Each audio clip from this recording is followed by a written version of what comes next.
Did it work? Not that I'm going to be paying much attention to YouTube. Let me get my clock up because y'all know I could run. I could talk for like, ever. Technology is too easy. You go, hello, YouTube.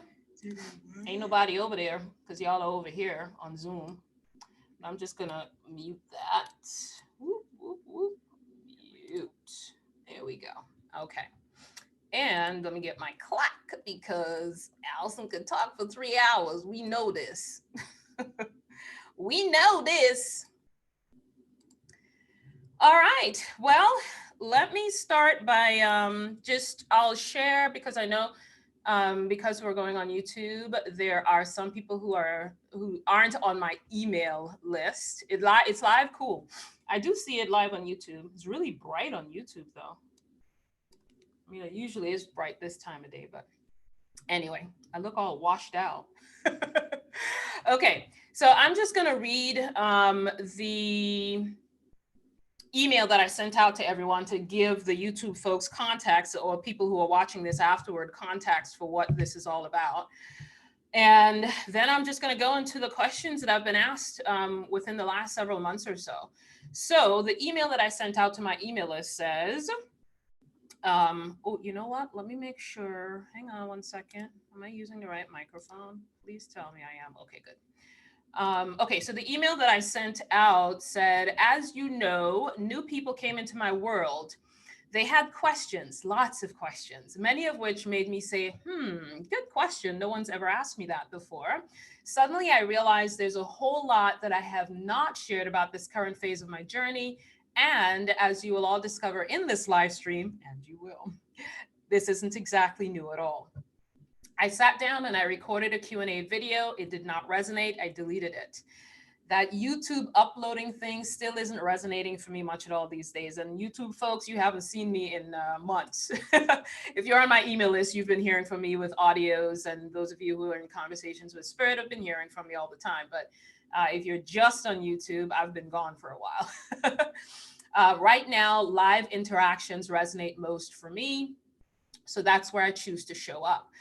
Much of what I'll share will be experiences I have not shared with anyone in my online world, nor with friends. I told my girlfriend earlier today, and she's like, you've been holding back? And I'm like, well, kind of, sort of.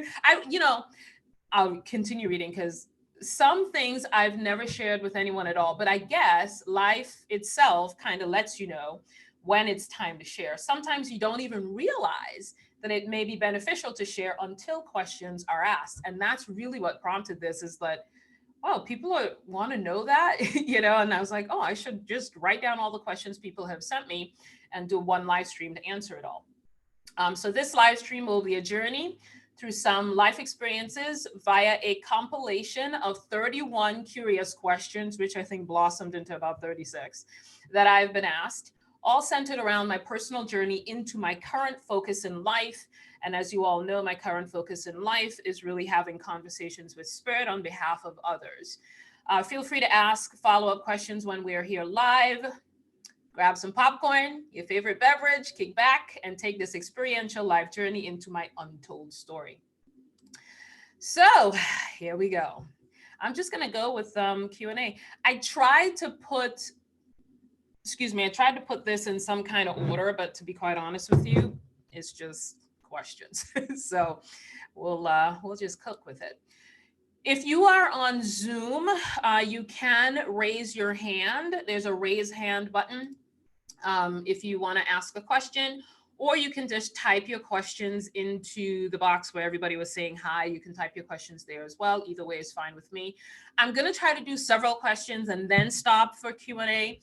Because, like I said, it's 30-something questions, and we're going to be here till 6 o'clock if I don't, at least answer several and then move on. None of this is pre-planned and I don't have any canned answers to any of these questions. So there may be times in the course of answering one question, as the thoughts flowing, I may end up answering some other questions that were supposed to come later. But we're just going to, I don't know how it's going to go. So we're just going to flow with what we're doing here. Hang on.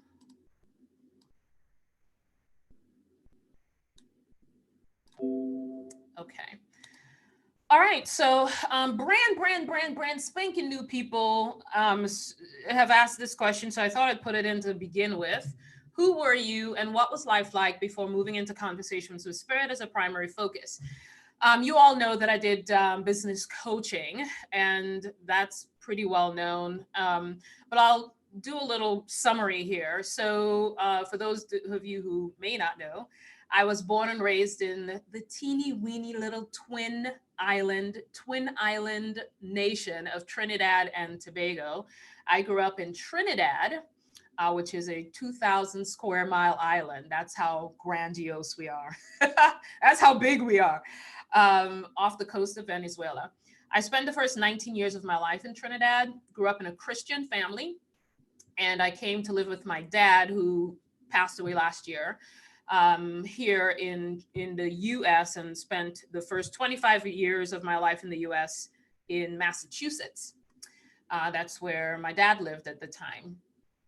When I came to the US, I actually didn't plan on staying here. I planned on being here for 2 years. And then after the 2 years, I called my mom, like, Mom, I'm coming home. The 2 years are up, right? I did my exploration. I really just came. I was like, I just want to see what the US is like. Since Dad's here, I'm just going to come explore. And after the 2 years, my mom said, girl, you better stay there. Ain't no jobs over here. So I ended up staying in the US, and I had my green card anyway. So now I'm a US citizen, but back then I had my green card. So I've only worked at 2 companies in my 35 years in the US. I'm turning 55 years old this year, which means I think I'm officially a senior citizen, and I'm gonna cash in on them senior citizen discounts. Let me just say, I think on my 55th birthday, I'll just hit all the places that have senior citizens discounts. That would actually be quite fun. Capture it all on my iPhone. I'm here for the senior citizen discount. They'll be like, can we see your ID? Because everybody thinks I'm 20 years younger than I am, right? But I was a secretary at a publishing company that did published books for schools and colleges and all of that. And they hired me as a secretary. And they didn't hire my boss. They hired me before they hired my boss. And I had nothing to do for months, literally. I would sleep, I'd wake up, I'd write letters to my friends in Trinidad. It was just crazy. But I got bored one day and I picked up a textbook that was teaching computer programming. And I taught myself computer programming. And one of the women that worked there at the time, she walked by and she goes, did you do that? I'm like, yeah. She goes, do you know how to program? And I'm like, from the book, right? It was called basic programming at the time. And that's what got me hired into technical support at that very same company.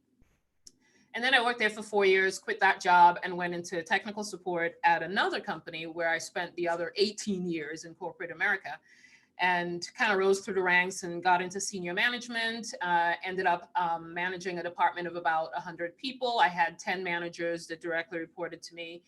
And so I had a lot of skill in managerial stuff, and I knew how to build teams, and I knew how to, how to manage teams, and all that stuff that makes a department run really well. So when I quit, and I'm not going to go into why I quit and how I quit, there's a video on my old YouTube channel. If you go to YouTube and you search Allison Phillips, how I knew it was time to quit, that video details my whole coming to Jesus moment, how I exited, all that stuff. So I'm not going to go into that. But I spent 18 years at that company, and then I left. What I did when I left actually was executive coaching, because that's what I knew. I knew how to train managers on how to interact with their staff and all of that. So that's what I did. And I went into companies and I did workshops. I did workshops at little, corporate associations and stuff like that. Developed my own workshops. I created my own information products, and I'd sell my little CDs and all that stuff when I go into workshops and things like that. Here's how I ended up doing business coaching. That's something you guys don't know. I would go into these companies, right? And I would do I did team building workshops. I did emotional intelligence workshops. Basically, what I was teaching people is don't talk to people like you're their boss and treat people like they're people. That's really all I did. Because y'all know me, I'm very down to earth. So when I was a manager and I ended up rising through the ranks and being a senior manager, I never treated people like they were my direct reports. You know what I mean? Or that I was their boss. I was always like, let's do this together kind of thing, you know? And that's how I got as skilled as I was with doing all of that. But I started doing these workshops in corporate America. And then the managers, and I had like executive level managers and all of that ended up becoming coaching clients of mine. And, you know, and I'd go into their workplace and do workshops and all of that. And then the managers would go, that was a really excellent workshop, really helped me with, you know, managing my team and all of that. And but let me ask you this, how did you quit and do your own thing? Because I really just want to quit. And so on the side, I was also teaching them how to quit their jobs and start their own companies and become entrepreneurs because they were asking, you know, and that happened more and more and more and more. And I ended up, it's so funny. It's like 4 out of 5 people working corporate jobs don't really want to be there. You know what I mean? And they knew that I had a senior level management position before I started doing, you know, workshops with them. So they started secretly asking me, how did you quit? Like, how do you, like, how do you get your first client? What will you do? And here's what I want to do. And they would like be secretly telling me that. Right. And that's how I ended up moving it. Cause I like devoured marketing and sales stuff before I went into, not as much as I should have. I don't think I understood it well enough, but enough to get myself going. And I was able to share that with them. And that's how I ended up doing business coaching. In 2013, I had a spiritual awakening. Not going to go into that. There's a whole playlist on my old YouTube channel called My Spiritual Awakening. So you can go there for that. In the initial phases of my spiritual awakening, I got really enamored with the law of attraction. So that's what I did. And I really focused on that. And the clients that came to me at that time and during that time were very much wanting to know how to use the law of attraction to get what I want. Y'all know I've moved away from that, right? You can't use the law of attraction anyway. You were being used by the law of attraction. So I did that for a while. And then more and more, more and more as people begin to become aware that I was having conversations with my divine team, when they came into private sessions with me, they didn't want to talk about the law of attraction. They're like, well, can you ask your divine team this? Can you ask your divine team that? And I realized, wow, my life is moving in this direction now, right? And then that's when I started changing my website to doing this that I do now. So that's a short summary of my journey. So next question is, why do you say conversations with spirit rather than channeling? And it's kind of all over my website anyway. I've said this before, but I feel like we come up with these labels to separate ourselves from each other. And channeling, the label channeling to me, and I'll talk about my resistance to doing this later on because that was one of the questions that I was asked. But when people say channeling, they want to make it mean a certain thing. And all of the labels that we have, we just give it whatever meaning, right? It's just whatever meaning we want to give it. For me, you cannot be a fractal of source. You cannot be a divine being and not be channeling. You can't separate your humanness from your divinity. And because we cannot separate our humanness from our divinity, everyone channels, everyone is channeling. When you have divine insight about something, when you're incredibly passionate and in alignment with your soul's calling about something, when you have an intuitive hit about something, all of those are experiences in channeling. Channeling for me is really tuning into the truth of who you are and moving in that truth, right? Everyone has a channeling experience in different ways. Some of us are here on this planet with that as a focus. And really, that's what it is. It's, I have this as my primary focus, not that I'm doing anything that other people cannot do. In fact, you cannot not channel, right? Just like you cannot not be manifesting, right? Because everybody goes, how do I manifest? You cannot not be manifesting if you're alive. You know, you cannot not be channeling if you're alive. You're a divine being. You're always channeling, right? So that's why the label channeling does not resonate for me. I'll talk about some resistance I had around that as well that made it less, even less resonant for me. But I prefer conversations with spirit because I have conversations with physical beings and I have conversations with non-physical beings. And to me, it does not feel, it's like I can float back and forth between the two. You know, it's like I have conversations with people, I have conversations with non-physical people, I have conversations with physical people, and it doesn't feel like it has to be separated out as this thing that I do, you know, or that anyone does. Yeah, it's a focus. It's like some people have a focus to sing in life, you know, and that's their focus. Some people have a focus to be teachers. Some people have a focus to be engineers, and um, but I think we're all naturally channelers because for me, we're all divine beings. We're all fractals of source. So I don't think anybody can be alive in physical form and not be channeling in some way. Even the people that you perceive to be horrible people, they still have a soul. They still have divinity within them. We don't see it because of how they're portraying themselves, but everyone is divine. Everyone is a fractal of source. And the non-physical aspect of who we are as multidimensional beings is the most predominant part of who we are. Right? And if that's truly the most predominant part of who we are, and this physical form is just like a teeny weeny, and it's like a teeny weeny part of who we truly are, then we're all channelers.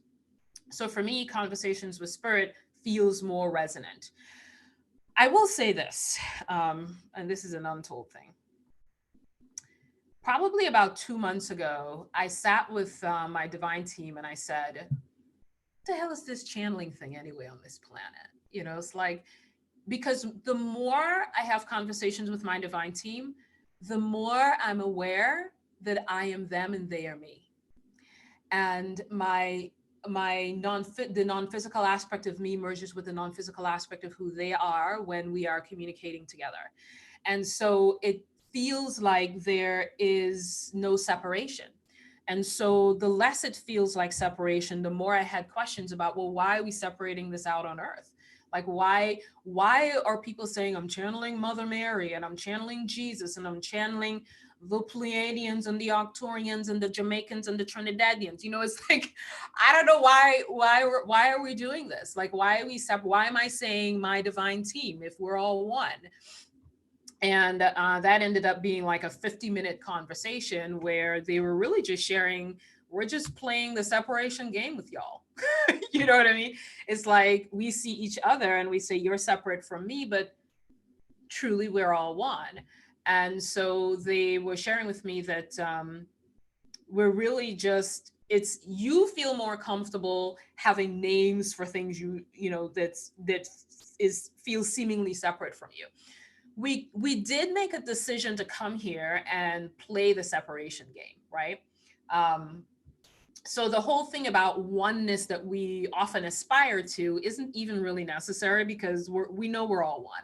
So you don't have to aspire to feeling more one with other people. Just you're here to feel that separation and to feel like when I was having that conversation with my divine team about it, they're like, you came to explore separation. You came to explore the perception and the illusion of separation to see what it would feel like. You know, you wanted to feel separate from the other person so you can enjoy the hugs, you can enjoy the conversations, you can enjoy the laughter with each other, you can enjoy things like this because you see me as separate from you. And now I'm hosting a live stream. I gotta go see Allison on the live stream, right? And it feels like I'm separate from you, and it's really just a play in life that we're doing. And so they were saying to me in that conversation, we're just playing the game with you. You know, some of you want to name us. We don't have names, but some of you want to name us. So hey, go ahead and name us if it floats your boat, you know. So they were really just sharing, we're just doing what feels comfortable for you. Because if we just showed up and we didn't have a name or we didn't have like any definition around us, it's not comfortable in physical form to have that be as it is, you know. So I still feel like the more I do this, the less I feel this separation. Um, so anyway, so those are my responses to, why I choose conversations with spirit rather than the label channeling. But sometimes I use the word channeling because that's what people are familiar with, and whatever, it's just a human label. The next question is, did you have any similar experiences as a child connecting with spirit, or, having this kind of experience as a child? I'll point to two things. When I was 11 years old, my sister went missing, and my sister doesn't even know this. She doesn't know what what I'm sharing here, but she knows she was missing. My sister went missing. She was 9 years old. She was my younger sister. Um, and nobody knew where she was. I was a tomboy. I was just playing all over the streets. It was, I don't know. Didn't notice that she was missing until my mom got home. It was like, "Where's Wendy?" And I'm like, I haven't seen her in a while. And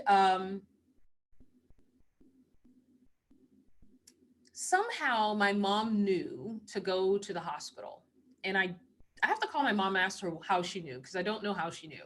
But then I'll tell you about my mom in a second. But and my mom said, "Get dressed, and we're going to the hospital to see if she's there." And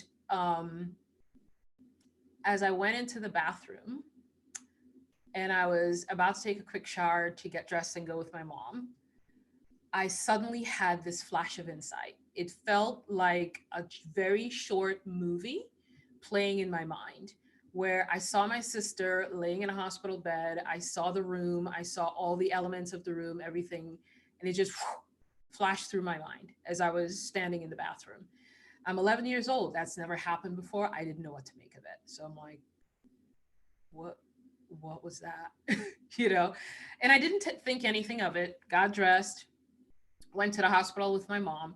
And as we walked into the hospital room, I realized this is exactly what I saw. And I'm looking around the room and I'm like, what just happened? This is what I saw. My sister got hit by a car, and the person that hit her took her to the hospital. And again, I have to ask my mom how she knew, but all I remember is that we went to the hospital and she was there with a broken leg. That flash of insight, little mini movies coming into my mind, has happened throughout my life. A couple weeks ago, I called my ex-husband. I just felt this really heavy thing to call him, and I'm sure he was surprised that I called him. And he was telling me that his brother passed away, and I said, "I know." And he goes, "You knew my brother passed away?" And I realized that I had never told him about this flash of insight mini movie thing that happens to me. And I said, yeah, I just had a vision about it. And I knew he was like stunned, And then a week later, I'm like, okay, so let me explain. This has been happening to me since I was 11 years old. I can't explain it. I can't make it happen. It just sort of happens, When I'm having conversations with spirit, it happens all through the conversation. Those of you who are in my Conversations with Spirit monthly event, you'll know when we're talking, sometimes I'll go, they're showing me this, and I'll have like mini movies of different things that's happening. And they show me mini movies for clarity around different things. But there are some times when I will just know something about somebody. I was in the middle of the grocery aisle one day, probably about a couple months ago, and I just stopped and I had this vision about the guy that I had dated probably a year and a half ago. So he's in the UK now. And I texted him right away and I said, "Hey, what's going on?" I just sent him a short text, and he and I have this telepathic thing going on anyway from ever since I met him. But he texts me back and he goes, "Oh my God, like, how did you know?" And that just sort of, I can't make it happen. I can't like sit and go, "Let me know what's happening with so-and-so." I mean, I've never tried to do that. I just never tried to do that. Maybe it could, I don't know, but it just happens spontaneously for me. But now, and asking me, has anything like this happened as a child? I see how that mini visioning process aids in my conversations with spirit, when I'm having conversations with spirit with other people in groups. So that's the one thing. The second thing is being a loner. I've always not understood why people feel uncomfortable being alone and how people feel lonely. I cannot remember a single time in my 54 and a half years on this planet where I actually felt lonely. I've never felt lonely. And I am a loner and I love solitude. I love being alone. I love when my kids leave and go somewhere. I love being alone. I love being out in nature. I just love it. It just feeds me. It just feels so good. I remember when I was a teenager in high school, um, I would watch the girls be in cliques, and I'd go, "Thank God I'm not in that," because I didn't understand it. I was like, "Why would you ever want to have somebody be around you all the time? Like, what is that about?" And I'm like, I hope to God they never asked me to be in that, because then when I want to be alone, I have to explain to somebody why I don't want them around me and I want to be alone, and then they're going to hurt their feelings, and then I have to go through all that drama. And I just never understood that. And people would go, "This is my best friend," and I'm like, what? Why do you need a best friend? Like, I don't I'm 54 years old and I can't point to anyone that I would label a best friend. And some of my friends get very offended by that. They're like, "Ah, wait, I'm close to you. Of course I'm your best friend." And I never got that concept, because I'm like, I'm just here living life, man. You know what I mean? It's like I have friends that I spend more time with than others. I have friends that I'm more open with than others. I have friends that I am more intimate with than others. But I don't feel like, because the best friend concept is kind of like the person that you call when, trouble strikes, or the person that you call that you could sit and talk with. And for me, if trouble strikes, I'm like, okay, get alone. I'll figure it out. You know what I mean? I've always been a loner. I went to an event the other day, and it's an event that I go to probably once or twice a year. A meetup group here in Atlanta. It's all for like communication games that we play, and it's kind of fun. It's really fun to go, and they're very sex positive. I know you guys don't like me when I'm talking. Y'all don't like my sex positivity, but they're a very sex positive group, so it's hilarious the questions they ask each other and things like that, right? Um, but I was there, and I said, "I'm back. The loner is back." I only visit once or twice a year. Y'all know that. And I could tell, like, some people in the room were very uncomfortable with me calling myself a loner and a hermit. And I'm like, what's wrong with that? I don't care. But they are very uncomfortable with that, and they were asking me, "Is that how you really want to be?" Like, they were feeling the pain of loneliness that I'm not feeling. It was like they equate loner with loneliness, and that's not what I experience at all. And some of them were clearly asking, "Is this who you want to be? Do you really want to be this way? Maybe you should try to get out more." And it's just so funny. And it's like, I left there going, humans are so cute. It's like, it's like, you're not like me, and the fact that you're not like me is making me uncomfortable, so I'd rather you be more like me. I really don't like that you be your true 100% authentic loner self. I'd really rather that you be more like us, because your lonerness is making me uncomfortable. And so they're like inviting me and encouraging me to come out more and do more stuff. And I'm like, yeah, whatever. Because I'm me, I'm a loner. I love being alone. I love solitude. I see now how that aspect of me fit beautifully into what I'm doing in my life today, because that stillness and space and solitude um, has allowed me to receive messages for others, to um, be more prepared for when I'm having conversations with spirit on behalf of others. I see how it fits perfectly into the life that I'm living today and what I'm doing today.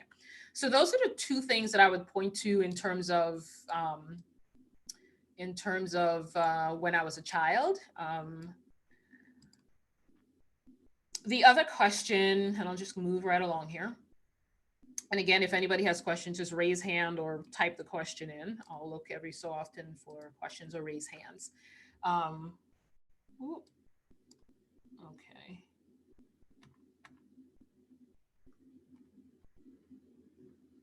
I forgot I'm on YouTube. Okay. Um, okay, so the other question is, are there others in your family with the ability to connect and tune in the way that you do, or similar gifts? First, I'll say this is not a gift, and I don't resonate with people calling anything like this a gift. I don't resonate with calling mediumship a gift. I don't resonate with calling the ability to heal a gift. I don't resonate with the channeling being a gift. I don't resonate with any of that. When you know that you are a multidimensional being and the greater part of you is non-physical, your non-physical being, this is normal. You know, connecting with non-physical beings is normal for a non-physical being, which is what you are most what which is what most of you are, which is what most of your being is non-physical. What we see, we give a lot of dominance to, and we give a lot of, you know, relevance to, because we see ourselves in the mirror, we see everybody on the street and in your homes, and but the greater part of every single one of us is non-physical. So I don't see it as a gift. But what I will say is that my mother is incredibly intuitive. She definitely has dreams and visions, and she sees things before they happen, but she calls it visions from the Holy Spirit, because she's a Christian, right? She calls it insights from the Holy Spirit and insights from God or whatever. So my mom's the only person that I would point to that I think has similar experiences, but not necessarily, you know, what I do. Next question. Big Untold Story here. Do you remember the very first time you channeled a message for someone? And I do, and I'll never forget it. So I'll tell you all the story. 18 years ago, and I know it's 18 years ago because my younger son is turning 18 in about a month. And his dad and I divorced right after he was born. So I know this happened then. So 18 years ago, I was standing in my kitchen in an apartment in Lynn, Massachusetts. And I was washing the dishes. And suddenly I say heard, but it's when I say I hear spirit and I hear what they're saying, it's not necessarily a voice that I'm hearing outside of myself. It's a voice inside myself, if that makes any sense. But I heard, go to your room, get a notepad, get a piece of paper. I have a message for, and they called my ex-husband by name. Of course, back then I was a Christian, saved, sanctified, filled with the Holy Ghost, on the way to heaven and enjoying the trip. So for me, it was God calling me. And so I went into my room and I got the piece of paper, got the pen, sat on my bed, and I wrote what was coming through. And it was a message for my ex-husband. From the moment that I heard, go to your room and write that down, to the moment that I delivered that message, I felt like I was in it was a surreal feeling. And I felt like everything I did was done. It was like happening. It was like something else was doing everything. Like I felt like I got dressed, something dressed me, something put me in my car, you know. But after I wrote, as I was writing the message, I didn't know, like, my ex-husband and I weren't friends then. We're friends now. We weren't friends then. The wounds were too fresh, and the divorce was too fresh. But I had gone to a therapist for my anger and resentment and hatred for him at the time. So I had already forgiven him, but we weren't like friends. So the extent of our conversation was, you know, when are you picking up the kids and when are you dropping them back? Right? So he had the kids every other weekend. So it wasn't like we were talking, you know what I mean? So I'm writing this message. I know it's for him. And I'm like, how am I even going to broach the subject? Like, how am I even going to get this out? And as soon as I was done writing the message, it was probably a paragraph. I immediately knew, get dressed, drive to his job, give him this message in person. I look back at that now, I'm like, how did I even know that? Because there are a few things that were at play here, but I was just following divine guidance, right? My ex-husband at the time worked both in Massachusetts and New York. So he was in and out of, I didn't know if he was actually going to be at work, but I never questioned it. Um, his job was 50 minutes away from where I lived at the time. Never questioned it. I got a babysitter for my baby at the time. He was probably about 5 or 6 months old. I can't remember now. And my other son was at school at the time. He was 7 years old. And I wrote the note. I felt like something dressed me, something got me in the car.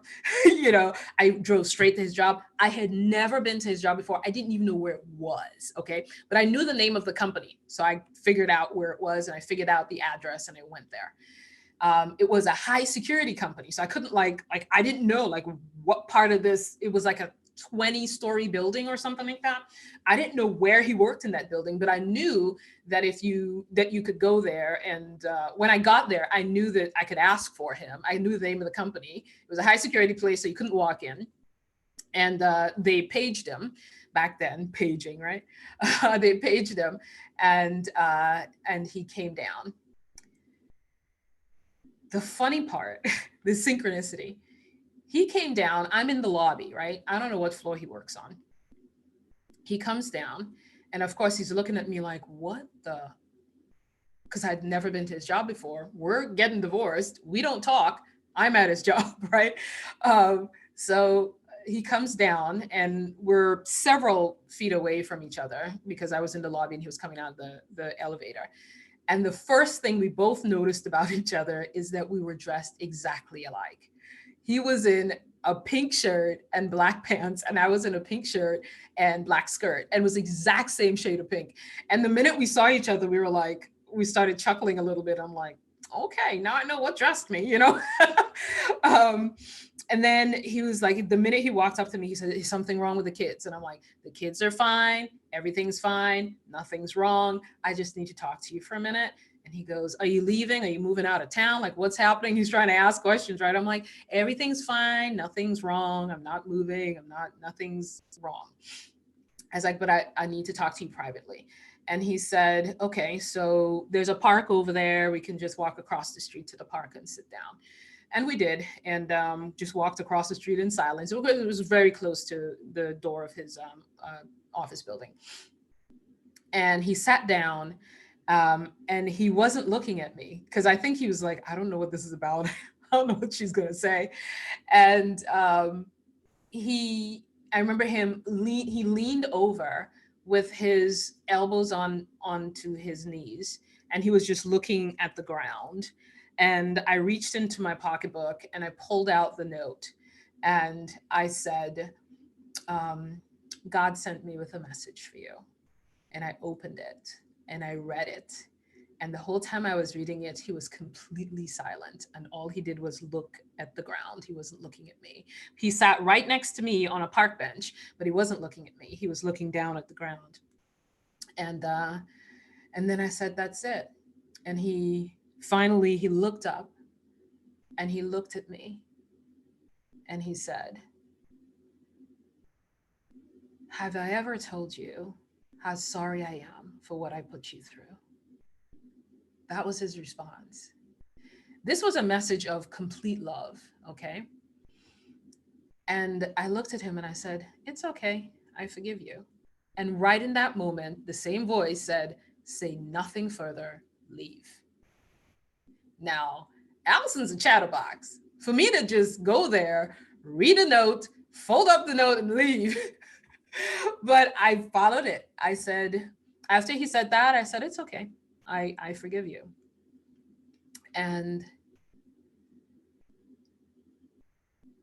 I'm really in that moment right now.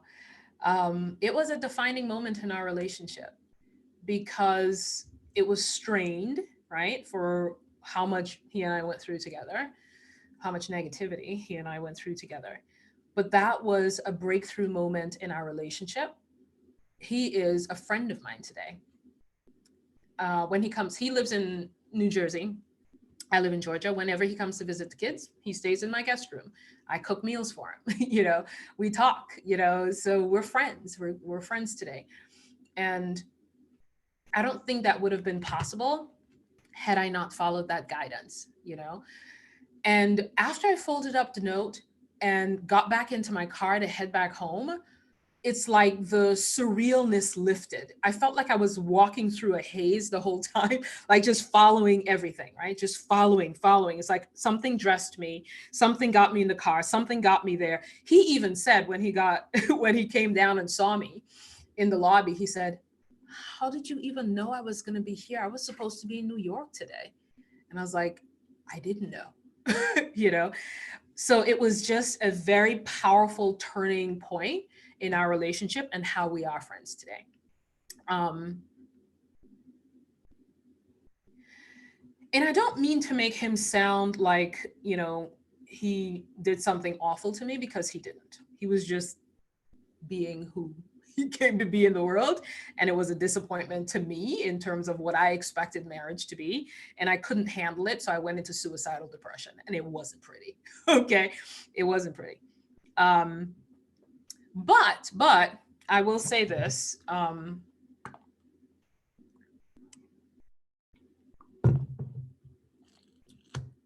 again, not to make him look like a bad person, because he wasn't. But I think back then, in the words of Whitney Houston, what was the song? Whitney Houston has a beautiful song that says, "I didn't know my own strength, so I crashed down and I tumbled, but I did not crumble.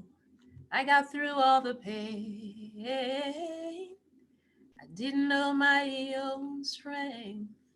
And I think that's what it was for me. I didn't know my own strength. I didn't have coping skills. And so I did crash down, and I did tumble, and I did try to commit suicide more than once.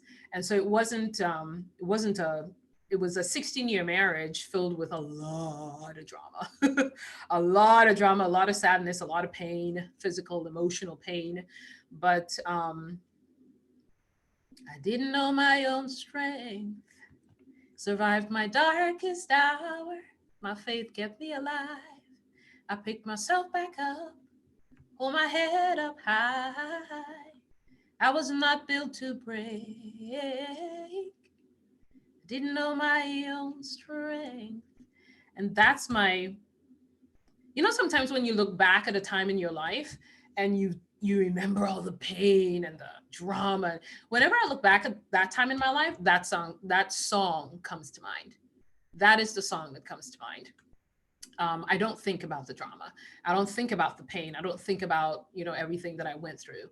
I just think I didn't know my own strength. I didn't know my own strength back then.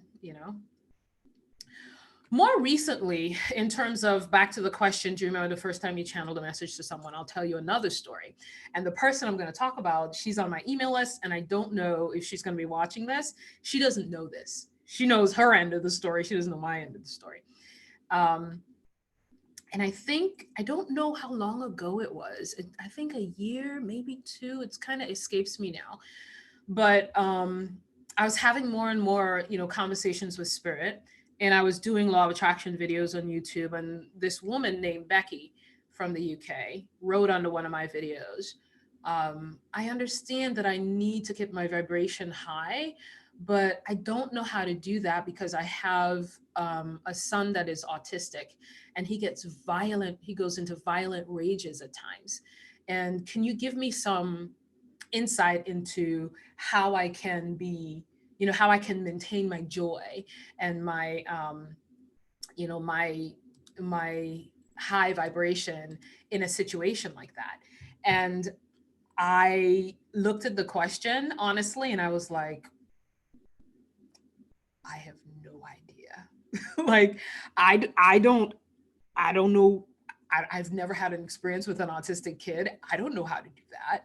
How am I going to respond to her? I don't have an answer.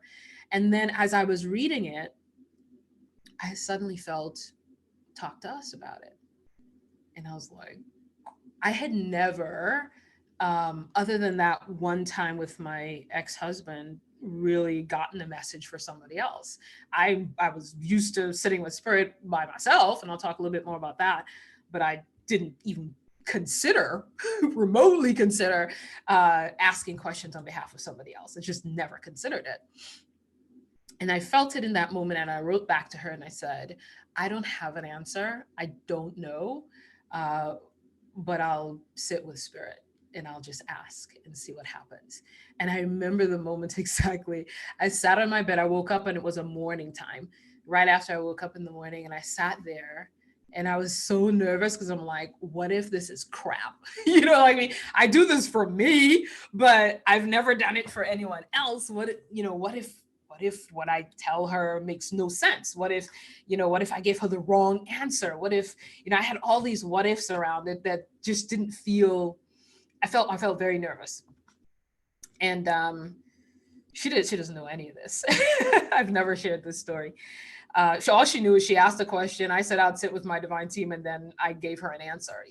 So I never really shared this with anyone, nor with her. And I sat on my bed and I said, you know the story. You know her. You know her son. Uh, what is your message for her? What is your message for her? And I turned my iPhone on, as I often do, and I just recorded the message. I couldn't tell you what's in that.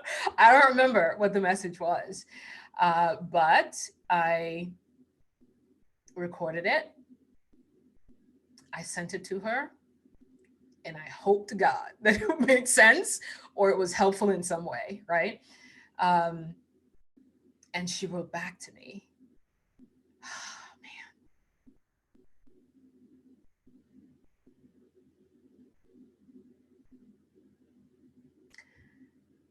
She wrote back to me and she said, this completely changed my relationship with my son. She said, we're happy again. She said, I see him completely differently. And we're having fun together. And I was like, what? I was shocked. I was literally shocked. It was in that moment that I realized the potential of using and allowing myself to be used in that way. Because I didn't know, you know, it it was a message of love there too, which is often what comes through, but it was specifically for her and her son. And it caused her to see her son in a different way. And because it caused her to see her son in a different way, their relationship completely changed. And she was like, I'm so happy to be around him now. It's not strenuous. Yes, there are challenging times, but our relationship completely changed. And I was like, wow, what? And I started to see that there was a grander purpose for me sitting with spirit and asking questions than just for me. And I'll share a little bit more about that too. I also want to add there, since I mentioned autism, I did send her some videos about autism and all that. But we often see autistic children as being slow or learning disabled and stuff like that. And maybe there are some that are such. But what I know about autistic kids is they are way more advanced beings than we are. There is this video on Gaia TV with a guy who did not speak. He was autistic. He did not speak until he was 11 years old. The video was done when he was like 50, 60 years old or something. And he said, during those 11 years, y'all listen to this, right? You will never see another autistic child in the same way again. He said, during those 11 years where he was not speaking and everybody around him is he's slow, he doesn't talk, something's wrong with him, right? In those 11 years, he said, his spirit would leave his body, go around the corner, check everything out, see who's doing what, whatever, and come back into his body. So he didn't need to move. And everybody is like, he just sits there, doesn't do anything, just sits in the same spot all day long. He's moving about. His spirit left his body, checked everything out, explored whatever he needed to explore. In his physical body, he was just in one place. The other thing he said was he could telepathically know everything that was going on with everybody, so he didn't need to speak. It was backward for him to speak. He already knew everything that you were thinking. He already knew everything that you were going to say. He was telepathically communicating with everybody around him. They didn't know. They were using words. He was telepathically communicating with everyone. He didn't speak until he was 11 years old. Don't ever look at these kids that we think are, autistic or, some in some way learning disabled or whatever. No, these autistic kids are light years ahead of us. They're light beings, light years ahead of us. And we think that they're disabled. Okay. When I saw that video and I heard his story, I'm like, oh my God. And I shared that with her too. But it's on Gaia TV if you ever wanted to look at that. It's never look at autistic children in the same way again. They may not be communicating, but they're picking up on everything. They're telepathic beings. They're light beings. Their light is coming, leaving their light body is sometimes exiting and exploring the world. So they don't really have to use this heavy, dense physical body. And that's what he was saying. He's like, this body's so heavy and so dense and so physical. It's like, I'd rather just hop out of my physical body and do my exploration and then come back into this heavy, dense thing, So it's just blew my mind when I saw that guy's interview. So I wanted to add that too for some of you who may be, know autistic kids or parents with autistic children and all that. They're light years ahead of us. They're more advanced. They're not learning disabled. They're way more advanced. That's why they don't need to talk, right? And that's why. And the rage and the anger that they often experience is really just them not really acclimating to this physical form. And so they have a lot of like, how do I integrate my light being with this thing? It's like, this is not working for me, So they do have some, some discomfort in the physical form as well. So, all right, let me just check to see if anybody has any questions before I move on.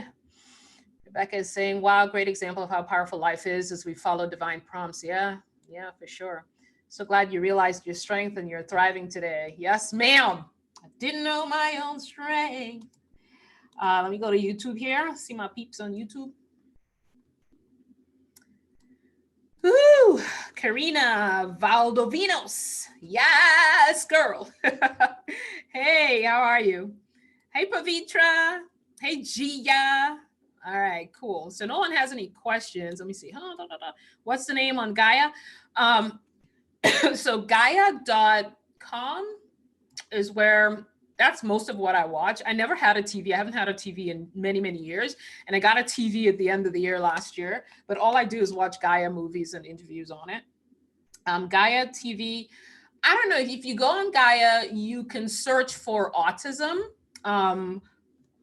Otherwise, send me an email. I probably can find that interview for you and tell you exactly who the guy is. I don't remember his name right now, but I can probably search for it and you can I can send the name to you. But if you go to Gaia TV or if you're a subscriber to Gaia TV, you can just search for autism and perhaps his interview will come up. But you can send me an email too and just let me know, and I can figure it out. Yeah. I can send you the name of the guy because it may be easier to find if you have his name. Okay. No raised hands, no questions. Okay, moving on. Next question. Did you know who you were talking to back then and did you ask? No, because I was a Christian. So if I hear something like that, it's got to be God, right? Holy Spirit speaking, that's like my mom. It's like when I was a Christian, Holy Spirit, God speaking. So I never questioned it. Nope. I grew up in the Pentecostal evangelical church where we catch the Holy Ghost, right? And fall out in the Holy Ghost. You know what I mean? So I have a sense for what divine, what the power of the divine feels like, even though in my religion, we called it God, we called it the Holy Spirit. I still feel what I used to call the Holy Spirit today, but I refer to it as my divine team. I still feel that of love and that powerful, like overwhelming sense of love and care and compassion, and what we used to call the Holy Spirit, or that excitement about life and all of that. So you know we have religion, yes, and yes, there's some kind of, there's some limited expressions in religion, but it's the same God, it's the same divine, it's the same infinite intelligence that all of these religions are connecting to. Yeah, they barricade themselves in a lot of dogma and philosophy too, but it's the same non-physical being that I'm connecting to. I just, back then I called it God. So I never asked. I just assumed that the Holy Spirit was guiding me to do something, and I followed it. The other question was, when was the first time you had conversations with spirit and received responses? Again, honestly, because I grew up as a Christian, conversations with God is a normal thing. That's what prayer was, it's like having conversations with God. So it never, there was a transition point, and I'll share that in a moment. But I was always having conversations with God in prayer, and unfortunately, the thing about religion is you often are talking to God, but never really listening for the answer, right? It's like you're praying, praying, praying, praying, praying, but you never really listen for what the Holy Spirit or God wants to say to you, right? That's the only difference in how I'm experiencing it today. But and the other difference was, I went to a conference many, many, many, many years ago, probably 12, 15 years ago. I can't remember now. But there was it was a business conference, but there was a spiritual aspect to it. And I can't remember everything that happened there, but I do remember that the spiritual speaker was talking about having conversations with God. And I'm like, yeah, I have conversations with God. But then he said, sit down and write your question and then listen for the answers that God has for you. And I'm like, ooh, that's different than just sitting down or kneeling down and praying and then getting up and going back into life. You know what I mean? Wait for the answer. How about that?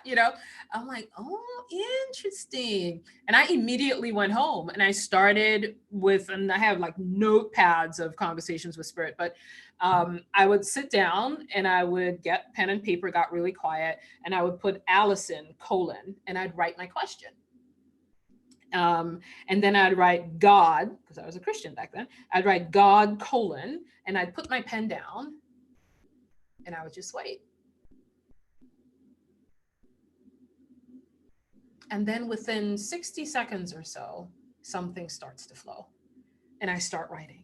And the more I start writing and just allow it, the more I started writing, and the more I started writing, and the more I started writing. And then I had follow-up questions. Allison, God, Allison, God. You know what I mean? And I had those conversations all the time.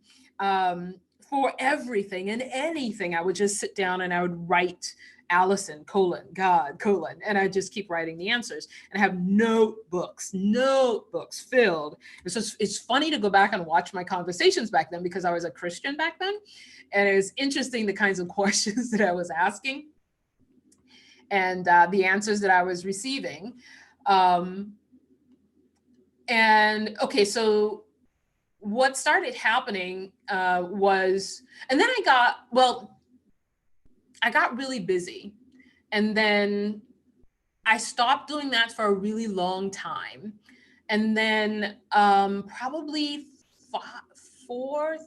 I can't remember how many years ago. Oh, it was closer to my spiritual awakening in 2013. Yeah, it was close to my spiritual awakening in 2013, where I started to become aware of the concept of quote unquote channeling, right? And I'm like, is that what I was doing back then? And it kind of rekindled what I used to do, which is sit down, have conversations with spirit. And there was this woman who was talking about channeling. And of course, you guys know I'm not big on process, right? So I bought this book on channeling, right? And I forget what it's called, but everybody buys that book on channeling and points to it as the book on how to channel. What the hell is it called? Opening to Spirit. I think that's the name of the book. Well, I bought the book, and about 30, like literally not, probably about 2 minutes into reading that book, I shut the book and I donated it to the library because it was all about all kinds of long, lengthy meditations, and imagine that your guides are across a stream and you're walking across the stream and now you can ask them their name. And I'm like, but if they're here, why am I going through all of that? You know, like what is the point of all these meditations? Like if they're here, like if my son walked into the room, I'm gonna just talk to him. I'm not gonna sit and pretend that I'm walking across the stream to talk to my son. You know, he's in the room. You know, why can't I just talk to you? You know what I mean? So that did not resonate with me at all. Although a lot of people talk about that book as a channeling book, but it's process heavy, and I just couldn't deal. I literally in 2 minutes I was like, not for me. But other people point to it as a really helpful book. But again, and I'll talk a little bit more. People ask a lot of questions about how I connect with Spirit. I'll talk about that in a minute. But right around that time, there was this woman, and I don't know how I found her on YouTube, and I forget her name, but she had a course on channeling. And the only reason I bought it was because she said, I don't meditate. I just connect, right? And I was like, oh, let me see how she does it, right? And I bought her course. And it was a beautiful course. I even gave her a testimonial. My testimony is on her website even. But what that did for me was remind me how easy it was and how effortless it was. And I went right back into written conversations with Spirit again. I went right back into it. And I didn't really use the course that much at all. It was a powerful reminder of what I had already been doing. And it was helpful in many ways, but I didn't need to use the course per se. It's like I went through her videos and then I was done. I was like, oh, this is like, that's what I used to do, right? And I went right back to it. And what was happening is the messages were coming through so fast that my hand couldn't keep up. Thank God I was a secretary and I went to typing school back in the early 80s. I could type 120 words a minute. So I switched over to keyboard, right? And I'd sit with my little laptop in my lap and I'd go, right? Typing everything that was coming through. And then at a certain point, it just got to be too much for my typing. And I was like, okay, I'm just going to audio record it. And that's kind of the phase that I went through in terms of having those conversations and receiving answers. So that's that. Someone asked me, is there a name for the non-physical beings that you have conversations with today? A lot of evolution in that area. When I started sitting down with my iPhone, recording conversations with Spirit, I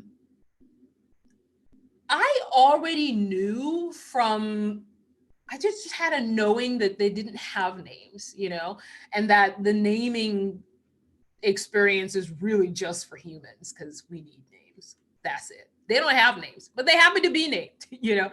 And I was never interested in names. I was never interested in what's your name, because I was like, they're just making up names. So what's the point of asking what's your name? I don't get that. You know what I mean? So for a very long time, I really just wasn't interested in what's your name, you know. And a certain point in time, I was like, well, everybody else has names. Maybe it'll be fun to have names. I don't know. I know it's just pretend. I know they don't really have names, but I wonder what would happen if I did ask for names, right? So one night I sat on my bed, as I often do, and I said, okay, I'll play. I'll play the game. What are your names? You know? And I got really still, and it was this 5 names came through, right? Hang on. Lost my place here. Okay. 5 names came through. Adam, Mara, Daniel, Jacob, Ezekiel. And it came through so fast. Like I was writing so fast. But I think it's just the energy of what you're experiencing that's coming through, right? And they just kind of match that energy with human words. That's my story, and I'm sticking to it. And then I said, okay, great. So what are each of your roles in my life? And they shared what each of their roles in my life were. And I'm not going to go into that because it has become irrelevant. And I'll share why it has become irrelevant. As I sat with my divine team over and over and over, just having conversations, the evolution of my knowing is that what they shared with me is that they are innumerable. And I said, well, what about the five? They was like, you chose to be aware of five. We are innumerable. And they're right. Five was all I could handle. So they gave me five names to play with, right? I don't, every so often I'll go, let me go back to the names. Adam, where are you? And I'd like go through the names again. But now my awareness that they're innumerable it's become me, it's that awareness is just so strong within me that I'm not interested in names. And the awareness that we're just playing this game of separation anyway makes me even less interested in names. And the awareness that I am not separate from who they are and they're not separate from who I am makes me less and less interested in names. So we're all one, and the greater part of us is non-physical and they're non-physical. And when we connect with them, we're just merging our non-physical selves with their non-physical selves, and our light connects together, and boom, there's this beautiful conversation that unfolds. So more recently, I still say my divine team, but even that is dissipating in my experience. And I just say non-physical co-creators, right? Because all of you are co-creating this experience with me. You're my physical co-creators. And they're my non-physical co-creators, So the separation we tend to create between physical and non-physical is also shifting for me. And it's blending and it's merging. It's like this ocean of oneness that I feel when I'm connecting with my divine team, such that I don't even want to call them my divine team anymore. It's like our non-physical participants, our non-physical co-creators, So that's my answer to, is there a name for the non-physical beings? And if you guys want to play with names, you can play with names, but I don't know. I'm not interested in that anymore. It's less interesting for me. Let me see if anybody has any names, any questions. Immortal Jungle Beats, where have you been? I've been around. I've just not been on YouTube, boo. If you're on my email list, I've been sending out lots of audios. And if you're in Conversations with Spirit Online, my own monthly event, I've been there. But I lost the YouTube vibe, man. I do not feel interested in uploading YouTube videos. I'm very much interested in showing up live, but I'm showing up live very often with Conversations with Spirit in my monthly event, Conversations with Spirit. That's where, and I'll show up here, I'll continue to show up on YouTube live as well, but uploading videos on YouTube does not resonate for me anymore. That's why you haven't seen me, but I've been here. If you're not on my email list, I've been missing, but if you're on my email list, you've heard from me lots over the last few weeks. Okay. We'll be watching the replay. I know I missed a lot. Yeah, the replay will be here. Non-physical are less complicated than the physical. Yeah. Yeah, think? Okay, so Rachel. Hey, Rachel! Rachel is saying, that's so true. That happened to me. I never gave them names, and I got 3 names randomly because I was curious and being specific one evening. Yeah. And then a few days ago or last week, I had a dream that I had like 3 football teams worth of spirit beings surrounding me. They like entered a classroom. Ooh, I just got chills on that, girl. I was teaching in, and they're like, hey, B, yeah, we're here. It's so hilarious that it literally woke me up out of my sleep. That's funny. That's funny. I had a dream the other night that's very similar to that. I was in this big old room where I was having conversations with spirits, and they were saying, to me, just answer the questions, we're here. Answer the questions, we're here. It was a beautiful dream. Okay, moving on. Do you have a specific process for channeling? No, I do not. The analogy I often give, and I'll give you another analogy that I'd like all of you to participate in when I get done with it, but it's kind of like my son walking in the room. Like right now, I'm very focused on you all. I'm focused on this live stream. I'm focused on the questions you've asked. I'm focused on everything, right? But if my son walked into the room, I would go like this and I'd give him my attention. And now I'm aware of his presence in the room. Another analogy. And so if I'm aware of his presence in the room, I just tune into his presence, right? It's an awareness thing. I'm aware of his presence here. And I just start talking to him. It's no different for me with non-physical. No different at all. I'm aware that innumerable beings are present, and I just start talking. It's very much like this, and this is the second analogy I'll give, and I'll ask you guys to try it for a minute. If you're sitting in your living room, right, and you're watching TV, a really gripping show or something, right, that has you gripped, right, and you're really into the plot of the story and what's going on and all the different players and all that's happening, right, and somebody tries to get your attention, but you're so deep into the TV show that you can't even hear them. You're like, and they're like, Allison, and then all of a sudden you realize they're calling you and you're like, oh, right? And you give them your attention and you're kind of not involved in the plot that's on your TV screen anymore.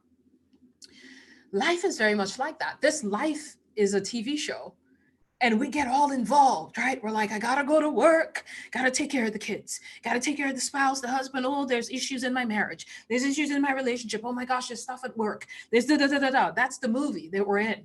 We're so into the movie that we cannot hear spirit. We're so into the movie that we cannot hear spirit. We're so into the movie, right? And spirit's going, Allison, Dolores, Rachel, right? And we're like, I'm in the movie, right? No, can't hear. You can't even hear because you're so deep into your bank account doesn't have enough money. And where am I going to get the money to pay the bills? And oh my gosh, my son is having issues at school. And oh my God, my daughter might get pregnant. Blah, blah, blah. And you have all these things going on, right? You're in the movie, man. You're really in the movie. And you can't hear your name being called all day long by spirit. But if you pause, just put the movie on pause for a second, because this is all a movie. All the players, put them on pause for a second. Put them on pause. Put them on pause. And I'm going to ask you to do this with me. Everybody close your eyes for a second. We're going to pause the movie right here. Pause the movie. Everybody close your eyes. Take a deep breath. Take another deep breath. Keep your eyes closed. Become completely aware in this moment that there are innumerable light beings right by your side. Say hi to them telepathically. Say, how are you? Telepathically.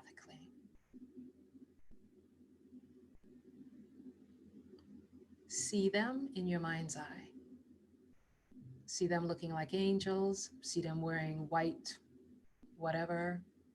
Just become aware that there are innumerable light beings with you right now, looking at you. Say hi again. Hey.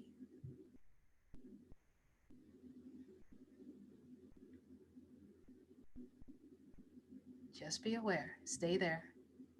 Be aware. They're in the room with you. They're looking at you. They're looking at you. Their light is beaming. They're saying, finally, you're aware. We're here. Take a deep breath. Come right out of it. That's as simple as it is for me. I don't have a process. I simply become aware that they're here. I don't need to close my eyes anymore. I don't think I've ever needed to close my eyes really, but sometimes closing your eyes does help. Oftentimes people go, how do I connect with spirit? How do I connect with spirit? And I go, how much stillness do you have in your life? And they go, not much. But if you just pause the movie of life, Shut off social media for a minute. Put your phone down for a minute. Stop talking. And just be present with what is. And what's true is that they're always here. They didn't go anywhere. You just was so engrossed in the movie, so involved in the movie. You're so involved in the movie that you couldn't see them, couldn't hear them. But they're talking to you all the time. They're talking to you 24/7. And they get their message in whichever way they could. It was like, oh, she can't hear us. Send Allison. Oh, she can't hear us. Send her friend. Right? And they'll inspire your friend to say something to you, or they'll inspire, somebody in your life to say something to you, because you're so busy. You're so into the movie that you can't hear, and yes, some of us have a focus, right, in life, and that's, how it is. But I don't have a process. Pause the movie of life. Yes, yes, indeed, ma'am. That's what life is, right? It's a movie, but we're so engrossed in the movie. We're just so focused on all the players in the movie and what they're going to do next and how it's going to happen. Okay, so that's my answer to do I have a process?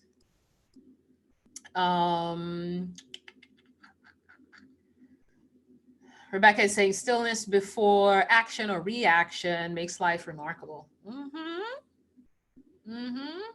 Next time you get all worried about something, just be still. Let me just be still for a minute. Just gonna be still, see what happens, right? Amazing things happen when we're just choosing to be still, Okay, so I need some water.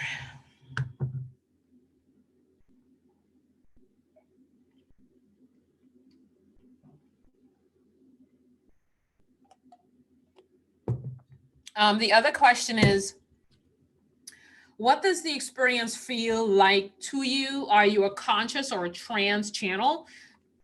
Those of you who have never seen me have conversations with spirit, I'm very conscious. It's so funny. I started Conversations with Spirit, a monthly event, in January. And every single video, I'm like looking up and to the right. It's like I'm never looking at the camera. I'm looking up and to the right, because that's where I sense the energy of spirit is up and to my right. And so whenever someone asks a question, I go up and to my right. But I'll share a little bit more about what this feels. But I'm very conscious. It feels like I'm talking to somebody who's right here, because they are right here. So I feel like I'm talking to somebody who's right here, and I'm just feeling them up here. That's where I sense and feel the energy. But I'll answer the question in two ways. What does the experience feel like to you? Like I said, I started Conversations with Spirit in January. I have never, in my 54 years on planet Earth, I have never felt so one, so connected, so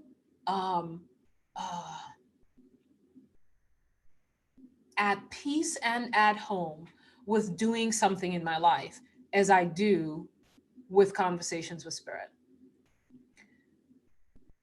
It feels like I have finally moved into full alignment with what my soul is here to do today. Because I often say, I'll do this for as long as it feels resonant for me. And once it's done feeling resonant, I'll move on to something else. But I truly have never felt as one with my soul's calling as I do when I show up for Conversations with Spirit. I was having a conversation with Lizzie. Where are you, Lizzie? I was having a conversation with Lizzie today. She sent me an email and she said, I always feel like I'm floating through life after we connect. And she isn't the only person that has said that. And I said to her, you know what? This is a mutual experience. I feel like I'm floating through life when we connect. This saying yes to, and I had some resistance, a lot, but saying yes, hey Lizzie, saying yes to doing Conversations with Spirit as a monthly event, boy, and if you go to that page, AllisonPhillips.tv/conversations with the spirit. You'll see the 2 videos that I did there when I launched it.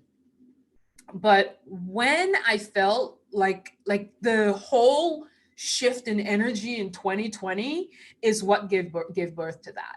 And I felt like when I felt like it was time to do it, it was like, do it now.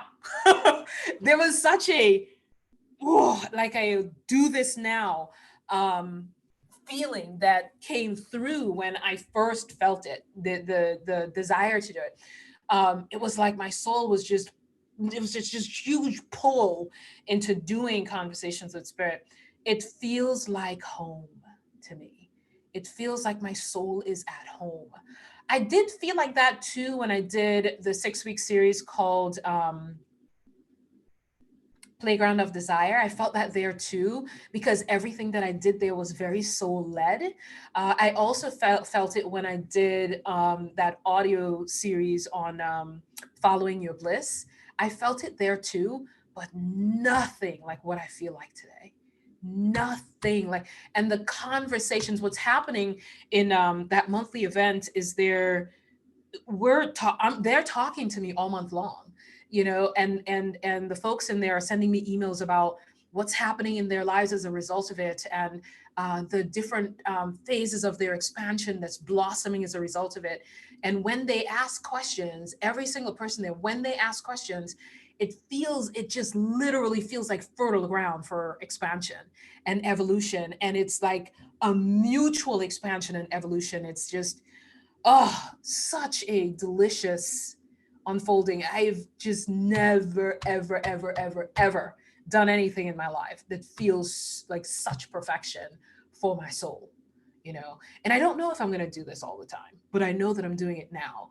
And it's just, I just can't even, no words to describe the interactions that I'm having with each person there, the questions that they're asking, and what is the evolution that it's causing and unearthing within all of us. And sometimes when we come together and people are asking questions and I'm just kind of, having conversations with spirit on their behalf, once it's done, I don't remember what came through me because it's coming through too fast. I'll talk a little bit more about that in a second. But sometimes I'll remember a question that somebody asked and I'll go, you know what, I have a follow-up question about that. And I'll sit with spirit on my own and have a follow-up question with that. And then I'll throw it into the membership site for more clarity on what was shared when we were live. It's just rich. It just feels so rich. It feels so rich, man. Oh my God.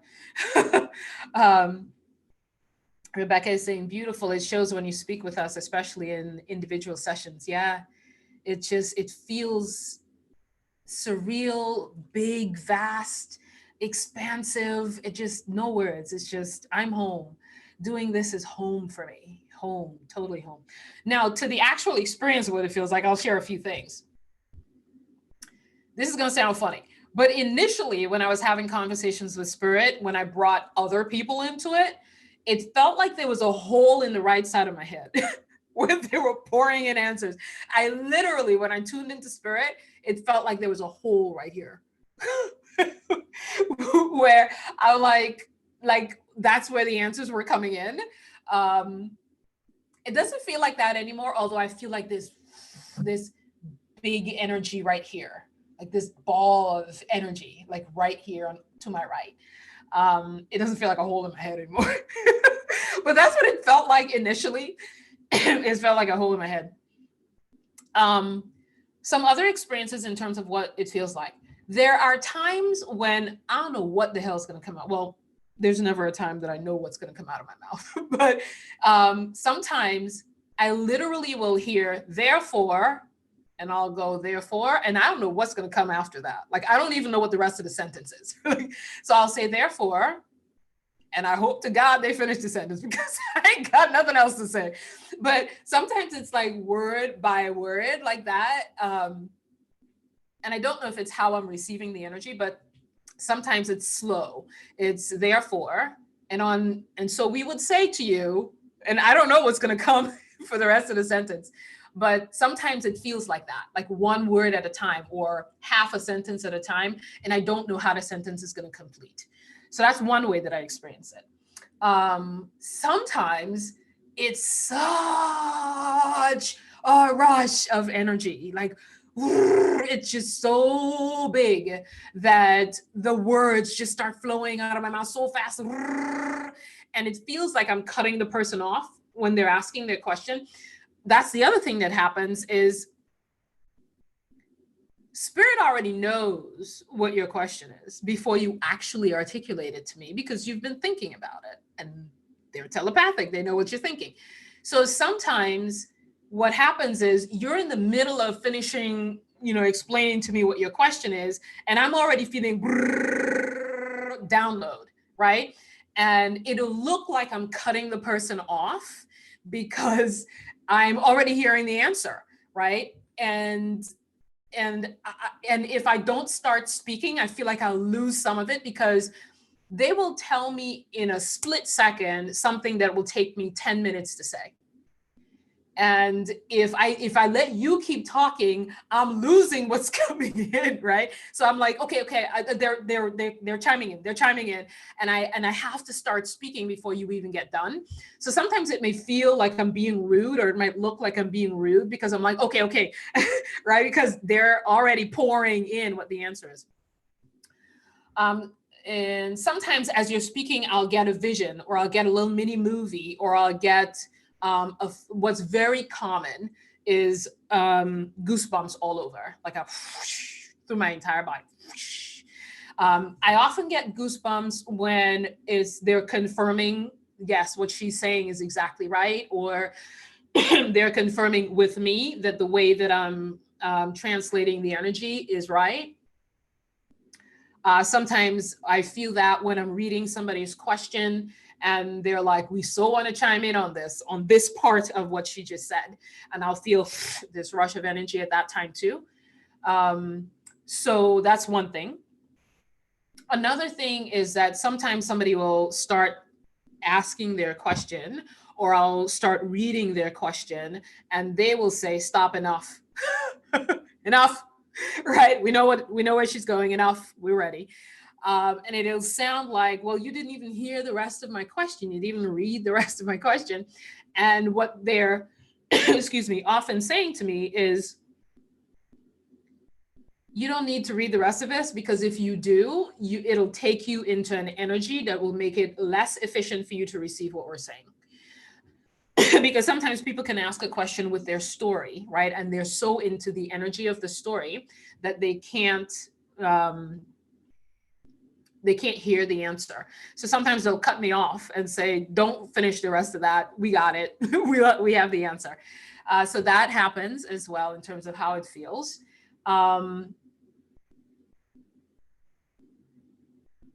When I'm asking questions for me, this does not happen much when other people are asking their questions, but when I'm asking my own questions, I have to release the energy of the question in order to receive the answer. Now, I do that very quickly and very efficiently now, but before there was a long pause after I asked the question where I go,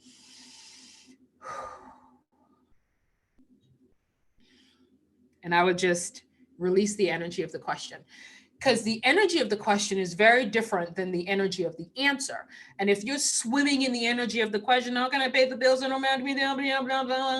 you can't receive the answer. And oftentimes the person in our Conversations with Spirit monthly event, the person who's asking the question probably can't hear the answer as well as the other people who are not connected to the question, right?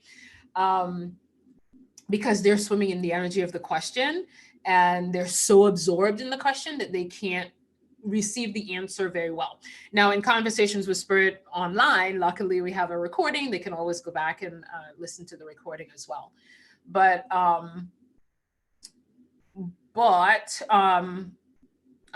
your questions are distracting me. Let me finish. But they can go back and listen to it. So be aware of that when you're having conversations with Spirit too, because sometimes when you're desperate for the answer, you can't hear it because you've blocked it with the energy of the question. So you have to release all of that and just know that all is well and allow the answer to flow when you're doing it for yourself. Sometimes I can't clearly hear the answer if I have a really strong opinion of that and I haven't let go of that strong opinion. So sometimes when somebody asks a question, it triggers some strong history for me or triggers some strong opinion that I have to stop and I have to let go of my own personal opinion in order to receive the answer. So sometimes there's a long pause. Other times there's a pause because what I'm hearing, I don't feel clear enough to speak it. So I'm having a telepathic conversation with them on what they're telling me, and then I'll say it, so that happens too. And the last thing I'll share is I often don't remember what came through me. I couldn't tell you. And I don't go back and listen to it.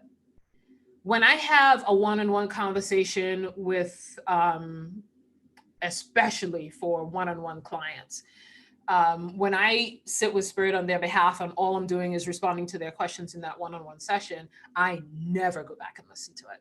It feels like I'm butting into their conversation with spirit. You know what I mean? It feels like none of my business. I was just the conduit through which the message came. I don't need to be a part of this. And so I never listen to one-on-one conversations that I've had for one-on-one sessions. I also don't listen to the recordings that I do unless my assistant in processing it says there's a distortion in the audio, there's something wrong with the video, or do you want me to cut out this piece? It seems like there was something happening. I may go back and look at a segment of it or something like that. But I don't go back and listen to Conversations with Spirit video recordings for our monthly event either. I don't for that because it is also me responding to something somebody else asked. But because it's spirit coming through me as a conduit, it's not my words, even though I'm interpreting it and I'm giving words to it. If I listen to it, I'll feel like I have to edit it because I'll feel like, well, I could have said that better. Well, I should probably, didn't finish that sentence. Or maybe I should have, and I would second guess it to death, right? So I don't go back and listen to it for those two reasons. And I don't remember what came through. What happens to me in terms of remembering, as the answers are coming through, it's bypassing my mind. If I'm sitting here doing this and answering these questions, well, in answering these questions, I'm really pre-thinking what I'm going to say very quickly in order to answer the question. But when I'm having conversation with spirit, it's so fast that I can't think. So I'm not processing what's coming through me. It's just bypassing my thought process. So I don't have a memory of it per se. What happens is right after it happens, I remember quite a bit, but I probably remember about 30% of what came through. And then by the next day, that 30% is gone and I don't remember much at all. What I do remember is the questions. What I do remember are the questions that are being asked. And so sometimes I'll remember a segment of, I would say several days later, I probably can retain about 10% of what came through. And sometimes I'll have a follow-up question I remember you saying this, and I have a follow-up question about that. So I don't remember much at all. And I remember, people who channel saying that, I'm like, how could you not remember? It came out of your damn mouth. But now I know it doesn't go through your memory process. And it doesn't go through your mental processing in order to come through you. So it's not a memory that I retain. So if we ever have conversations with spirit and you go, remember when you said, don't ask me that because no, I don't remember. Occasionally, like I said, I retain about 10% of it long-term, 30% of it short-term. But for the most part, I don't remember what has come through, especially when it's coming through really, really fast. Okay. So that's all of that. Let me go to questions. Okay. I know I saw two there. So Daryl said, Why does your spiritual team provide answers for others? Shouldn't one seek answers from their own team? Two things about that. There are no shoulds. Stop shooting on yourself. There are no shoulds. Um, because in our human, and I say that too, honestly, we all have the ability to get our own answers, but every single human being is in their own journey, you know? And some people are just very much in the movie of their lives. And even when they get quiet, they claim they don't hear anything. And so for those people, there are people like me that are being used to provide answers. Is our channel? I believe, honestly, Daryl, that in many years to come, this whole notion of channeling will be null and void because everybody will be doing it, and it's already happening. Look at how many channelers there are on planet Earth now. That used to be like a hush hush, little, two or three people every once in a while doing stuff, but now channels are popping up all over the place because we're all moving back to our true selves. And the more we all come, and some people come into our monthly event for confirmation, and they aren't really looking for the answer because they've already had that conversation with spirit, but they're coming in for confirmation. Why? Because spirit is non-physical and they're looking for a physical body to confirm what happened with the experience that they had with non-physical. So sometimes that happens as well, but everyone is on their own journey. They don't need answers from me. They don't need me to give them the answer. They don't need me. They don't need Allison to be a conduit. But this is happening on our planet because much of what, and you guys who are in conversations with spirit can chime in on this, much of what comes through is exactly that. I just had a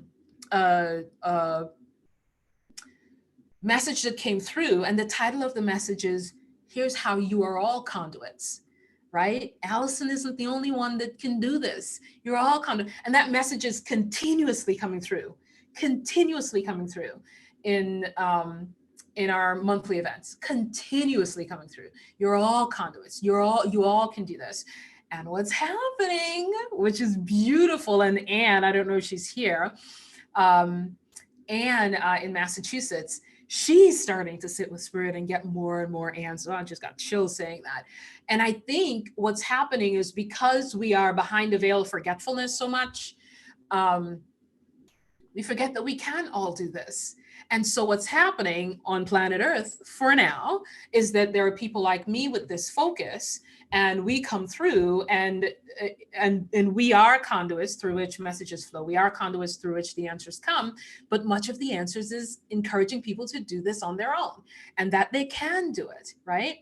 And as Rachel was talking about earlier, she was saying, well, she's been in other things that I've done where she said, that's 100% confirmation. She has conversations with spirit. And sometimes what comes through me is 100% confirmation for her, which gives her the confidence to do it more, and that's the same for everyone. So I think what's happening in our planet is the whole notion of channeling is blossoming to remind us all of who we truly are, so that our entire planet, civilization, all that can go right back into the knowing of who we truly are, and everyone will be a natural channel, and this will not be necessary. Trust, this will not be necessary in time to come. So that's how I would answer that. Rachel was responding to all our teams are the same. Yeah, all our teams are the same.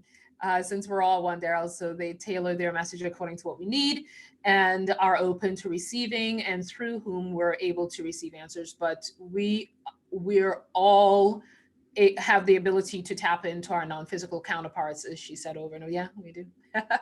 We do. But I think channeling is blossoming to remind us all that we are doing it. I honestly believe that every single person that's coming through my sphere of influence probably will find themselves expanding that ability more and more. because that's what's coming through a lot in the monthly events, is how to do this more and how to do more of it and how to access for yourself and all of that. And a lot of what comes through is just very confirming. Okay, so next question. Which of the clairs would you say is most dominant for you? And for those of you who don't know what clairs are,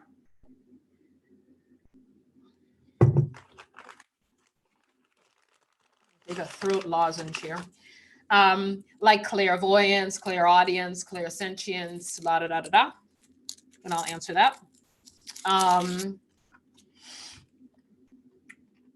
Clairvoyance means clear seeing. That's those flashes that I get in those little mini movies. So yes, that's a player in how I experience it as well.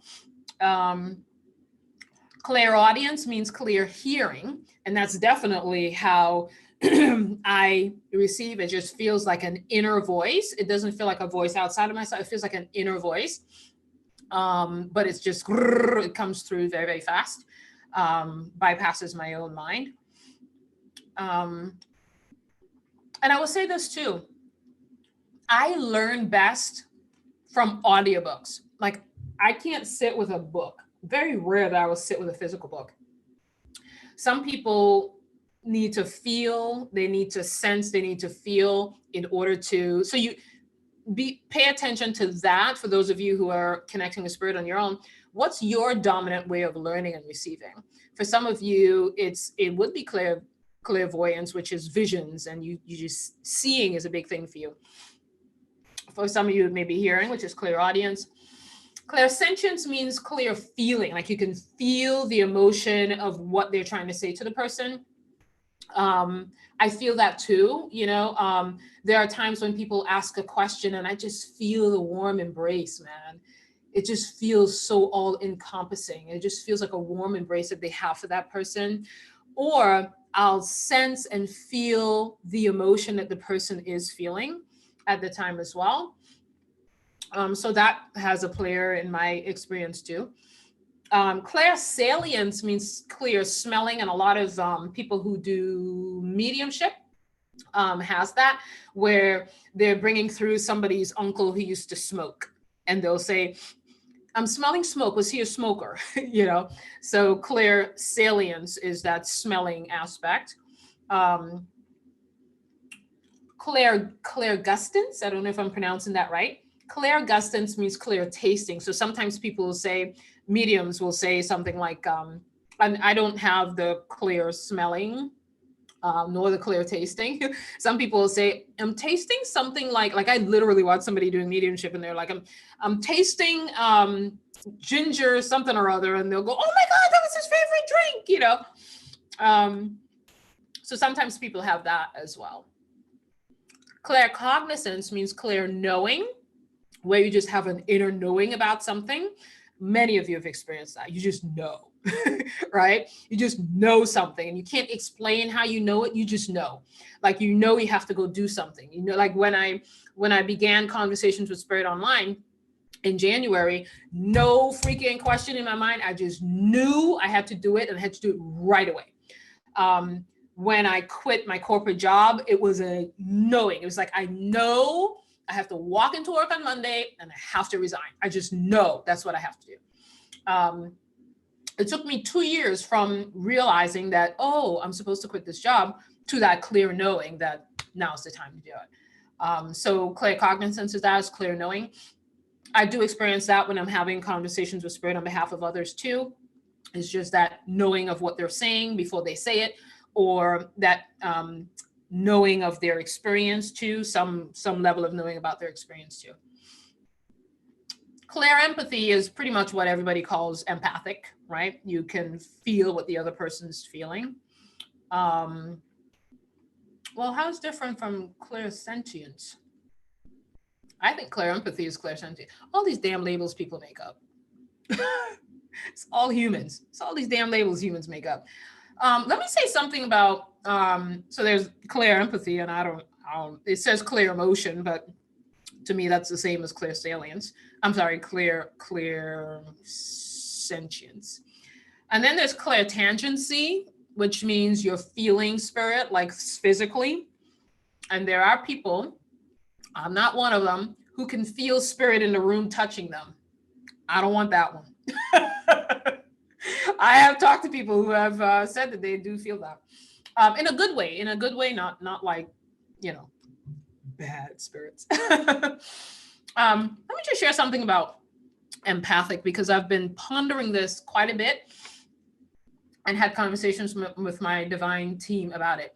It is so very interesting to me, spiritually, especially in the spiritual world, how so many spiritual folks jump on the bandwagon of I'm an empath and I'm sensitive to claim their victimhood. Let me repeat that. So many people in our spiritual community jump on the bandwagon of calling themselves, and this human labels, right? An empath or sensitive, to claim their victimhood. Never once claiming their innate ability to be 100% in control of their own emotions, their own vibration.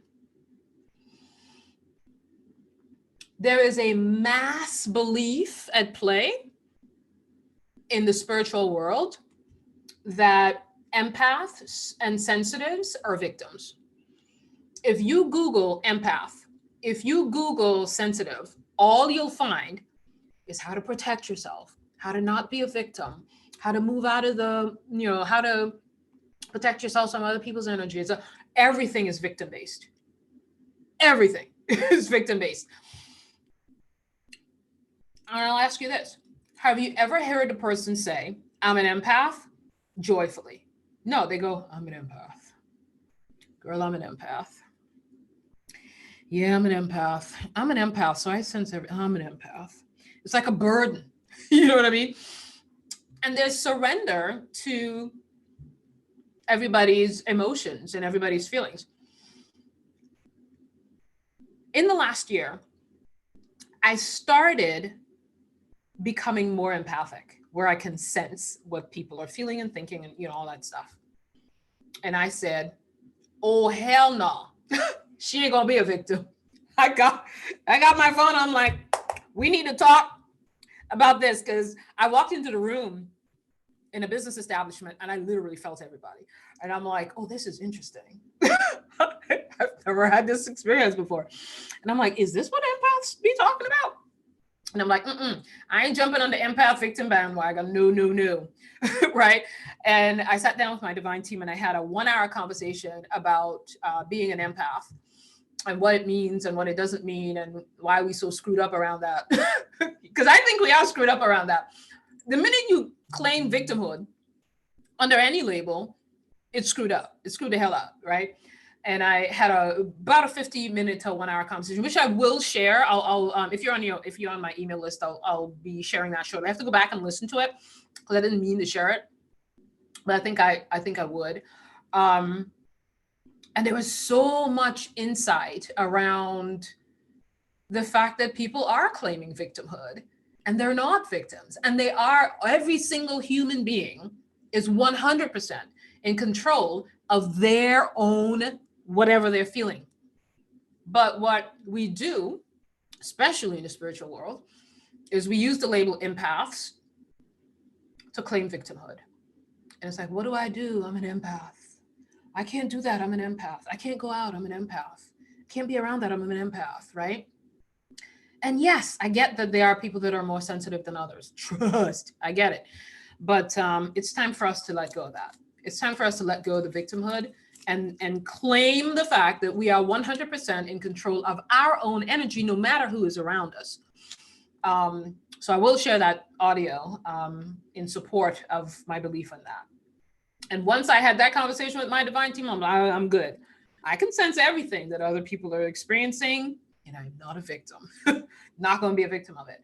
But I will share what came through in light of that at another time. Next question. Hey, Daryl, I see your hand up. I'm sorry, I didn't see it before. Was it the question that you wrote about, or did you have something else? Let me check in. Hang on, I'm going to unmute you. Mr. Sanders? Mr. Sanders, I unmuted you, sir. Is he gone? I think I'll unmute. Oh, wait. Unmute. Unmute. Why am I not able to unmute people? That's so weird. Unmute. I don't know why I can't hear you, Daryl. That's so weird. It's not allowing me to unmute you. Are you muted? Did you mute yourself?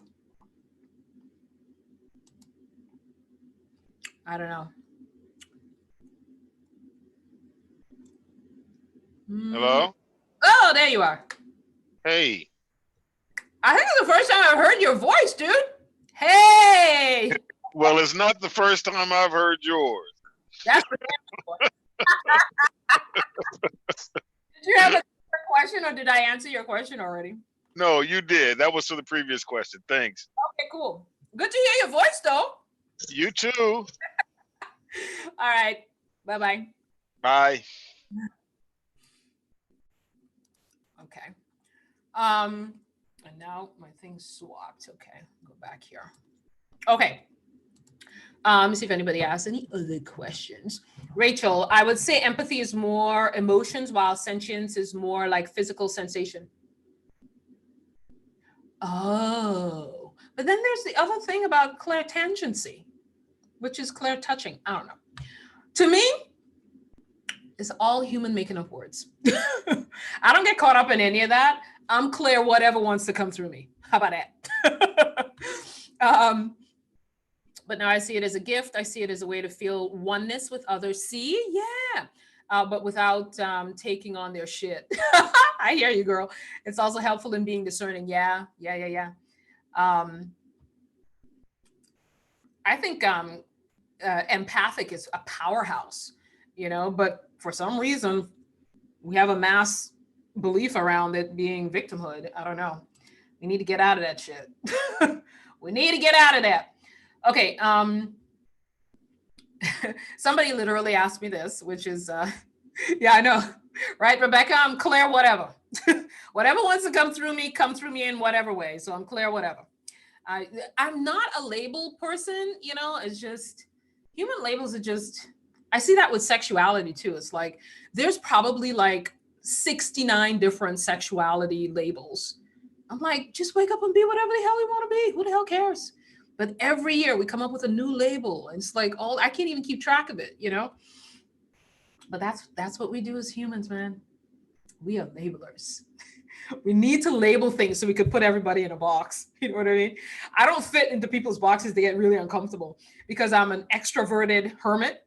They're like, no, there's something wrong with that. You can't be a hermit and extroverted, I'm happily single. He's like, no, you can't be happily single. You need to be in a relationship. Come on, what's going on? Did you guys get the video I sent out? Where my single ladies at? Where are my single ladies? Oh, my single ladies. I put your hands up. I sent out that video about being joyfully and happily single because everybody thinks there's another mass belief that you have to be looking for somebody if you're single. Mass consciousness thinks everybody needs to be looking for somebody. Can't find my soulmate. I need to have a soulmate. I'm looking forward to my soulmate. How do I manifest my soulmate? Look, how about you just enjoy life? How about that? I'm just saying. I put that video in, for those of you who are not on my email list. If you go to AllisonPhillips.tv / the hell I called it. I was sharing it with somebody. AllisonPhillips.tv / Juicy Joyful Single. That's what I called it. AllisonPhillips.tv / Juicy Joyful Single. The video, that video interview Oprah did with, I can't even remember her name, which I don't watch TV, so I don't know TV actors, and I don't go to the movies, so I don't know movie actors. Okay, so I didn't even know who the woman was. But Diana Ross's daughter, and she's 45 years old, single, no children, and having a rich, juicy, delicious single life, and not a thought about having a man, but if a man comes along, she's happy to have that too. You know what I mean? And I'm the same exact way. It's like, I ain't thinking about, look, boy, if you come into my experience, you coming into my juicy, joyful single life, okay? You just adding. Okay, I don't need it, but you can feel free to add. If you 6 foot tall, flat stomach, nice teeth, nice smile. don't know my mantra. Shoot. Watch, I go date a 4-foot tall guy. Well, he cute though. All right, Allison, moving on. You're digressing. Someone asked, do you know what I'm thinking and can you see what's happening in my life? Do you know what I want to ask before you even ask a question? Before I even ask a question? I don't know what you're thinking. Some people, like, they come in. Some people, Tracy Ellis Ross, yeah, that's her name. That was the single woman that I was talking about. Some people get freaked out, like I might be reading their minds, right? Because I know what their question is before it comes through sometimes in conversation with spirit. I ain't reading your mind. Shoot, got my own mind to read. But sometimes people come in and they come in with doubt, right? So they're like, can spirit tell me something about my appointment next week? Dude, sis, if you doubting, go find somebody you believe in. Why are you coming to test me? You know what I mean? And no, I don't know what's going to happen next week. Did you have a question about what's going to happen next week? You know? So some people come in with an agenda like that, and it totally messes up the vibe. It's like, let go. If you have a question about your life, ask the question. You know what I mean? Don't be testing the waters to see if I know what's going to happen for you next week. No, I don't know. Ask the question and then spirit will let me know. You know what I mean? And sometimes spirit doesn't let me know, and I'll get to that in a second too. But no, I don't know what you're thinking. No, I can't see what's happening in your life. Okay, maybe sometimes I do. Sometimes I get little visions. Sometimes I get little clips, little movie clips about what's going on. But it's always for the purpose of helping, not for the purpose of being nosy. I have enough going on in my own life. I don't need movie clips about what's going on in your life just to be nosy. You know what I mean?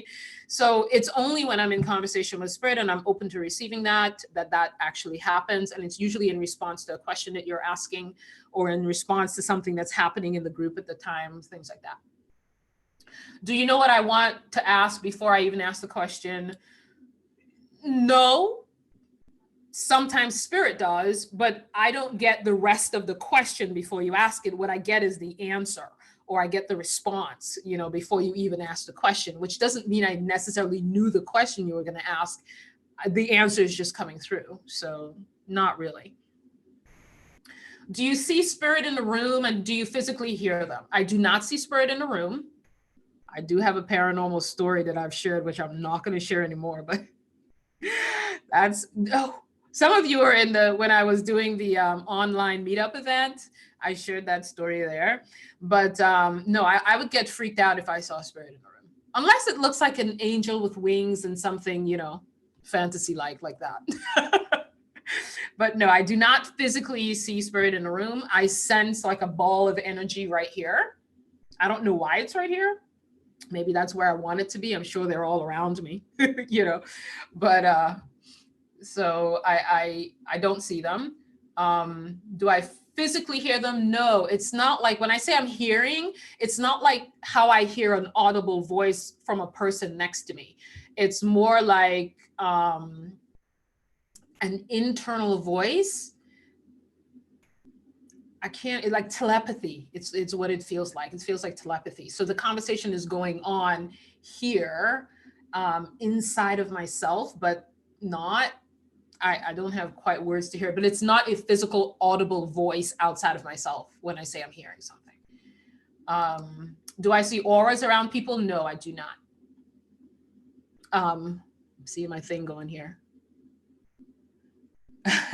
Y'all are still laughing at the single thing. Testing the waters, yeah. Rachel's like, I'm like, B, go. I would say, she's like, bitch, go somewhere else. Exactly, right? I'm not here to prophesy your life. Why would I try to take away your free will? Exactly, right? Exactly. Stream of consciousness. Yeah, I mean, those are words that would describe it too, as a stream of consciousness that comes through. It feels more like a stream of energy, and I'm translating the energy into human words. It feels more like that to me. And other times it does feel like I'm receiving one word at a time. So it feels different at different times. I don't know if I can explain it perfectly. Someone asked me, how are you able to decipher what message is for what person when you're in a group? Well, I'm not like picking out people and saying, Spirit has a message for you, Spirit has a message for you. That's not what I'm doing. I just show up and I go, what questions do you guys have? And I'll check in with Spirit for you. You know what I mean? So I'm not doing it. I'm not doing it that way.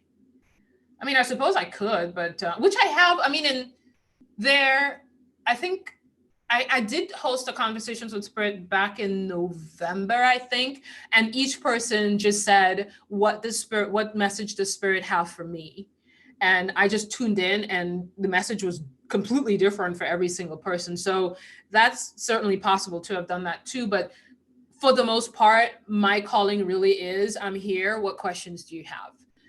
That's kind of how I roll. Although, you know, if you had a question on what the Spirit have for me, I would tune in and do that too. Do you receive insights for your own life? And if so, does that make life easier? Do you have the same challenges as others do, or does your connection and conversation with Spirit erase most of those issues for you? I wish.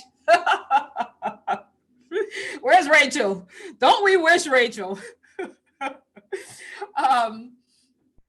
Yes, I've received tons of insights for my own life.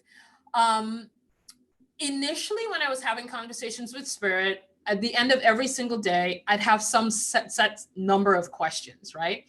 Now I don't. It's more like when I sit with Spirit at the end of the day now, it's like, what messages? As I say often, you see where I am, you see where my life is, you see the experiences that I'm navigating. What insights do you have for me today? So that's my general question almost at the end of every single day. Before that, I would sit and I would ask specific questions about my life. You know, I have very few questions about life now because I get it. You know what I mean? I'm always evolving though, like through Conversations with Spirit event. Whew, there's so much evolution that happened there just in the short 2 months that we've been doing this. But in a sense, it does make life quite a bit easier in terms of your awareness. So there's a lot, because I'm asking questions about this physical experience, there's a tremendous amount of insight that comes through. And yes, through those insights, life becomes a lot easier. It's like I was mentioning my conversation with Lizzie, who's in the monthly event. And she was saying that, you know, when after we connect, it's like she's floating through life. So yes, our connection with non-physical and, you know, our ability to ask questions and receive guidance and insights and conversations and all of that does in some way lighten the load. For sure, for sure, for damn sure, lightens the human experience. And it did that for me. But I think my awakening, just in general, my awakening does that for me too. I'm having such a delicious life experience right now. Everything that I used to feel like I wanted to have in my life, it kind of all dissipated into life is just good, man. Life is just good. And that's why I say that about being single. It's like, I don't mind being in a relationship. I'm very neutral about it. I can be in one, I could not be in one. It doesn't matter to me. Funny story. Was in a group a couple of weeks ago, the same group that I went to that does like fun communication games and stuff. The very sex positive group. Nothing sexual happens there. Don't be trying to make stories up. It's just that they're very open about sexuality. And I enjoy that because I'm also a very sex positive person. But somebody said to another woman in the room, so do you think about, she's older than me. She's probably, I don't know, 60 or so. I don't know. I can't remember how old she is, but she may not be older than me. So let me not say that. But somebody said to her, do you think about being in a relationship with someone? And I loved her answer. She said, you know, yeah, that would actually be fun. And then she added, you know, life is so good for me like now. Like I'm in a really good place, and life is really, really good. So good that I really don't want to mess that up. And I have to say, in a sense, I feel that way too about my singleness. I am really like, single life is delicious for me, and I'm really loving being single, and I don't want to mess that up with a relationship. Y'all know relationships, There's always some kind of drama going on at some point or time. But relationships are beautiful for unearthing the parts of us that really need to be unearthed. Make your shit come up so that you can look at it and evolve, right? I really do believe that's the purpose of relationships. I'm not ready for my shit to come up right now. I'm really having a good time. I'm really having a good time, damn it. But I'm sure the universe will send someone my way at some point in time. And when he knock on my door, then I'm gonna look at that. Right now, I'm really enjoying life. Okay, so on to another question here. Let me see if you all have. I wasn't looking at YouTube. Sorry, YouTubers. Let's see what the YouTubers are saying here. Jermaine is saying, lately dreams have been so informational. Yeah, dreams can be. We're so into the media that we can't hear. Yeah, that too. Turn off the damn TV. How we could know it's spirit or your own mind or imagination? I would say trust it. What does it feel like to you? Because messages from spirit feel very loving and warm and expansive and evolutionary, and it just feels different than what's in your own mind. But I will say in the beginning, I did question the same thing. So I would say trust it, write it down, and just keep having those conversations. Write down the answers, trust it, write it down, trust it, write it down, and that experience will evolve, and you'll begin to have that knowing within you as well. All right. I know, Rebecca, right? Turn off the TV. Don't get caught up in the drama as such. Yeah.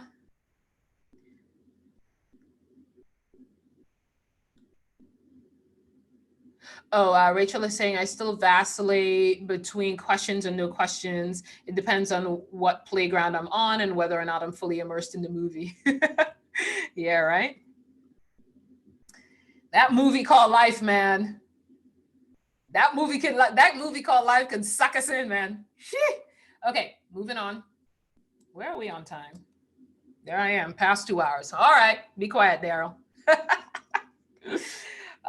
Okay. So as to whether it makes life easier, I would say yes. And simply knowing the truth of who you are makes life easier. Even if you never had this kind of experience of conversations with spirit, but you are so aware that you are source, infinite intelligence, manifested in human form, like, you know, that knowing is there within you, you see life differently. All of life looks different, you know? So even if you're not having quote unquote conversations with spirit per se, life can be easier just in knowing of who you truly are. But I think my conversations with spirit, what it does is it's a continuous reminder of who I truly am. And that's why it's so powerful for me. I do have the same challenges as others do. I just experience them differently. Even the shit that comes up feels juicy to me because it feels like, I can expand from this. I can grow through this. You know, I know it now. There's a knowing within me. Even when I'm vacillating between like anger or, you know, whatever, there's still, along with the human emotion and the human experience, there's this profound underlying knowing that it's here to serve me. And so I experience it differently and I traverse it differently and I move past it more quickly now. So that's the difference that I see. So it doesn't erase the issues for me, but certainly makes it so that I can experience it very, very differently. But again, just a knowing of who you truly are and remembering that you are a multidimensional being. You are an eternal being, you know, it's just knowing that alone, you know. And I'll refer you to the video on YouTube that I did called The 3 Ways in Which We Live. If you're in that third way, life is just a different experience, you know? And I'm not always in that third way all the time, but predominantly I'm there, you know? Next question, you often say that the answers that come through are not what we expected. Can you say more about that? Because we ask questions from our little selves, our little human bodies, you know, little human minds. And spirit is responding from not a grander, but a more expanded perspective of what's happening here. So somebody will say, I have a question. Can you ask Spirit, um, how am I going to pay my mortgage this month? Well, Spirit's not going to say, well, here's how you're going to pay your mortgage this month. Spirit's going to give you insight on how to become more of yourself, such that money is just continuously flowing and paying your mortgage no longer becomes an issue. Because telling you how to pay your mortgage this month leaves next month open, right? So the answer that comes in is much more expanded. Similarly, people will say, "Can you ask Spirit if the love of my life is in the future?" Go to AllisonPhillips.tv/juicy joyful single. Yeah. But this answer from Spirit is usually, how can you become more of yourself and enjoy life such that the person that's a vibrational match just waltz into your experience without you even trying to manifest it? You know what I mean? So a lot of times when I have private sessions with people, they come in with their own personal agenda for what they need to know. You know what I mean? And it never goes that way, because Spirit is like, good, I have her here now, right? Now Spirit is like, she'll listen because it's coming through Allison, right? You could get it yourself. You don't need to book a session. But Spirit knows she's now open to hearing what we've been trying to tell her all this time. You know what I mean? And she's not listening because she's so into the movie, or he's so into the movie. So the answer that comes through is way like out here, and you're coming in with this much of an agenda for what you need to know. So just be aware that Spirit ain't thinking like you, you know, and the answer that you think you might want isn't the answer that you might actually receive. It may be a lot more expanded that causes your own expansion, your own growth. Would you say that, would you say that you always get the answer to what you or others are asking? Again, I'll go back to I'll say yes and no to that, because sometimes people are asking a question that disallows their free will, and Spirit's not going to interfere with your free will. People often want to know what's ahead. Is that going to happen for me? Is this going to happen for me? I've been doing all these law of attraction practices and it's not happening. Will it happen for me? And the reason people want to know the future is to feel safe. And when you know who you truly are, you feel safe. Whether or not the future turns out the way you want it or not, there's a feeling of emotional safety there. It's kind of like I could be in a relationship with someone right now, a guy, and I feel emotionally safe no matter what he does. Like, you could leave, you could stay, I could see you, I could not see you, you could disappear, you could reappear. I don't care. Like, I have my emotional safety coming from a whole different place than the presence of a person. You know what I mean? So when you feel the emotional safety from the truth of who you are, you're really not that interested in the future that much anymore. But a lot of times people try to come in asking questions about what their lives are going to be like in the future, which doesn't exist. The only thing that exists is now. And the only way you know what's going to happen in the future is what is your vibrational frequency now. Because whatever is your vibrational frequency now, that's what you're going to attract next. You know what I mean? So, I would not say that we always get the answer to what we are asking, because they're not going to interrupt the flow of what our souls came here to explore. That's our free will. And oftentimes what they're giving you is to aid in the expansion of your entire experience here, not just the one little segment of life that you're in right now. And some people can get frustrated with that. That's why I say I am not for everyone. You know, if you're one of those law of attraction chasers, you're like, oh, Allison knows how to channel. Let me go find out how to get my family. You know, I'm not that person, because much of what comes through me is more for the overall expansion and spiritual growth and evolution of the person than here's how to get a thing. You know what I mean? So it's a little bit different. So I would say yes and no. Yes, answers come through. I would say responses come through. Whether you get a specific answer to a specific thing depends on where your mind is at and whether you're really there to receive a much richer experience than the answer to a specific question. Okay, Rebecca, recording will stay up. Oh, so the other question was, can you ask questions about your future? I answered that already. The answer is yes, you can ask about your future, but don't expect a prediction. You know what I mean? Even people who are quote unquote psychics, all they're doing is tapping into one probability of what might happen in the future. They're reading your energy and saying, given what your energy is right now, I think it's highly probable that this might happen, right? But it's not necessary that that might happen. What if you change your energy? Then you change what's going to happen in the quote unquote future. You know what I mean? So I don't, when people ask me about the future, I go, no, why do you need to know that answer? Because they're asking for the interruption of their free will, and that's not going to happen. Does spirit help you make decisions? Yes and no, but it's very much like the free will thing, you know. So if you come in and you say, I have this option and this option, I'll give you a perfect example. I was hiring a contractor, right? And I had two options for a contractor to do some stuff in my house. And I went to Spirit and I was like, which one of these would give me the best experience? Here's the expanded answer from Spirit. If you are in vibrational resonance with a perfect experience, whether this person sucks or not, you'll have a perfect experience with them, even if everybody else does not, right? That's the kind of answer that comes through.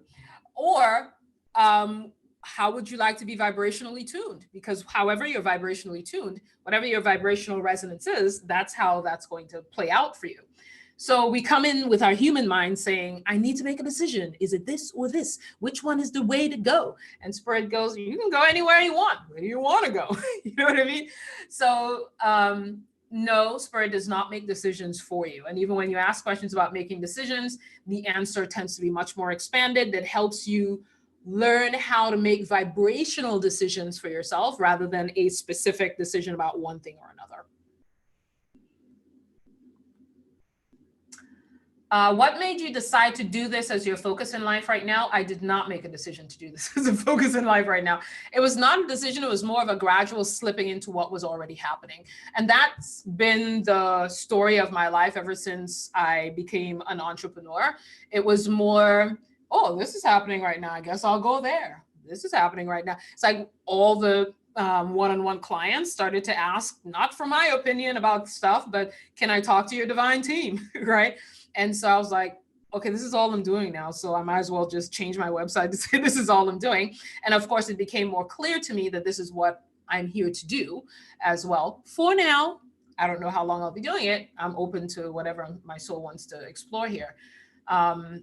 So life kind of just moved me. I just move with the current of life. You know, that's how I feel like I'm living my life right now, is the current starts to flow in this direction. And I go, oh, I guess I'm going here. You know, and then the current goes here and I go, oh, guess I'm going here. You know, so I move with the current of life and the flow of life. It was a gradual slipping into what was already happening. It wasn't me waking up and going, oh, I think I'll do channeling now, let me change my website. You know, I changed my website long after I was doing that. You know, next question. Oh, let me see if anybody has any questions. I heard, I had others tell me last week they would love to have my energy. I get up knowing and getting and setting intention for my set to be great, loving it. I can't wake others up. It's true, yeah. And people sense your energy. People love being around people who are, you know, upbeat, joyful, whatever, right? I'm going back to the other thing now. Rachel was saying, I was literally receiving guidance in this morning. Isn't it how beautiful, how confirming it can be? Beautiful. Ooh, I blocked my thing. Okay. Okay. Where am I? Were you always receptive to this becoming your life's work? Hell no. If you on my email list, you know that's a hell no. I mean, this has been percolating for probably 2 years. You know, the reason I was incredibly resistant to doing this is more than one. There's more than one reason. One is I saw how people look at people who are quote unquote channelers and they make them celebrities. And I'm like, everybody can do this. Like, why are people, humans, just, they put everybody up on a freaking pedestal, and I don't want to be up on anybody's pedestal. You know what I mean? So I resisted for that reason. Um, the labeling didn't resonate for me at all, because I felt like it was more separating. Like, there are channelers and then there are regular people. No, everybody's a channeler. It's just some people have that as a focus and other people do not. So I resisted it because I didn't want people to flock to me like I was God. That's what people do to channelers, right? They flock to them like they're God. You have the answer. Oh, you can tap into spirit for me. You know, I need to know this. I need to know that. And I'm happy to do that. I'm happy to be the conduit through which messages flow. It's what is my focus in my life right now. I'm totally fine with that. But I was very resistant for that very reason, that people are like, oh, you connected, you tapped in, you know. And more often than not, I want to show people that everybody's tapped in, you know. And I don't mind if my work is no longer needed, because then everybody is in a whole new phase of our experience and something else will be birthed from me. You know what I mean? So I'm not concerned about that at all. I think we're all channelers. So I was resistant for that reason. I was very resistant for a very long time. I was also resistant because I was afraid of getting it wrong. It's like, what if people come to me and they ask something and I can't channel it? You know, like the answer isn't coming out, like I can't hear it, you know? So there was fear of not hearing it, fear of getting the quote unquote answer wrong. Um, and the label channeling didn't resonate for me at all, and also the kind of celebrity thing that is attached to it. So for all those reasons, I was not at all receptive to this. And you say becoming my life's work. I don't know if this is like my life's work. This is this moment's work. You know, not life. I mean, I have plenty of life to live as far as I'm aware. And I don't know what's going to be next. You know, this may be it. I don't know. It might be something else in 5 years. I seem to be shifting every 5 years from one thing to another. So I'm totally open to whatever my soul came to explore in this beautiful experience called life on planet Earth. So I'm here for whatever. So how did you come to embrace this path versus resisting it? Sitting on my bed every night, having conversations with spirit, experiencing its capacity to help me truly evolve at a pretty rapid pace, and also beginning to share those conversations with people and seeing their response to that. Like on my email list, I send out audio conversations with my divine team from time to time, and people would reply going, oh my God, that was perfect for me right where I'm at. That was exactly what I needed to hear. And here's how this impacted me. And here's what it's caused me to do. And especially now that I'm doing it monthly, there's so many different stories that are coming out from how people are evolving, shifting, changing.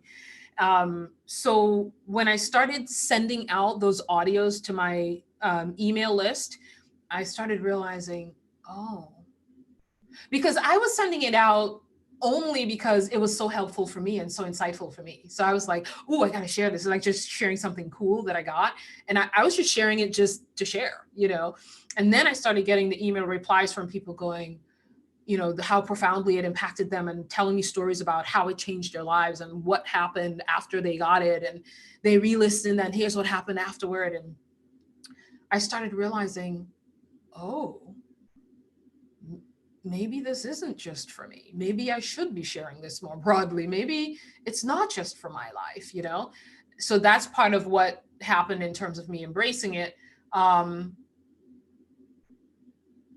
It also became my highest passion. It's the thing that I felt most resonant to do. And I could no longer resist it when it became my highest passion, because whatever becomes my highest passion pretty much takes over my life. You know what I mean? In terms of what I want to do and how I want to do it and how much I want to do it and where I want to do it. It just moves through me and moves with me, you know? And thirdly, I had an afterlife perspective. When I'm done with this human experience, will I look back and feel like like I wanted to have explored this arena that was my highest passion? Or am I going to stuff it in a box and not do it out of fear and resistance, So I had that afterlife perspective as well that kind of moved me into releasing the resistance around it.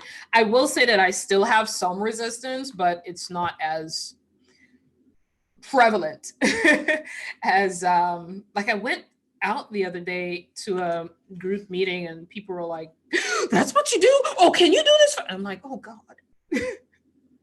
It's like I didn't expect that because I live with this, so it's normal for me.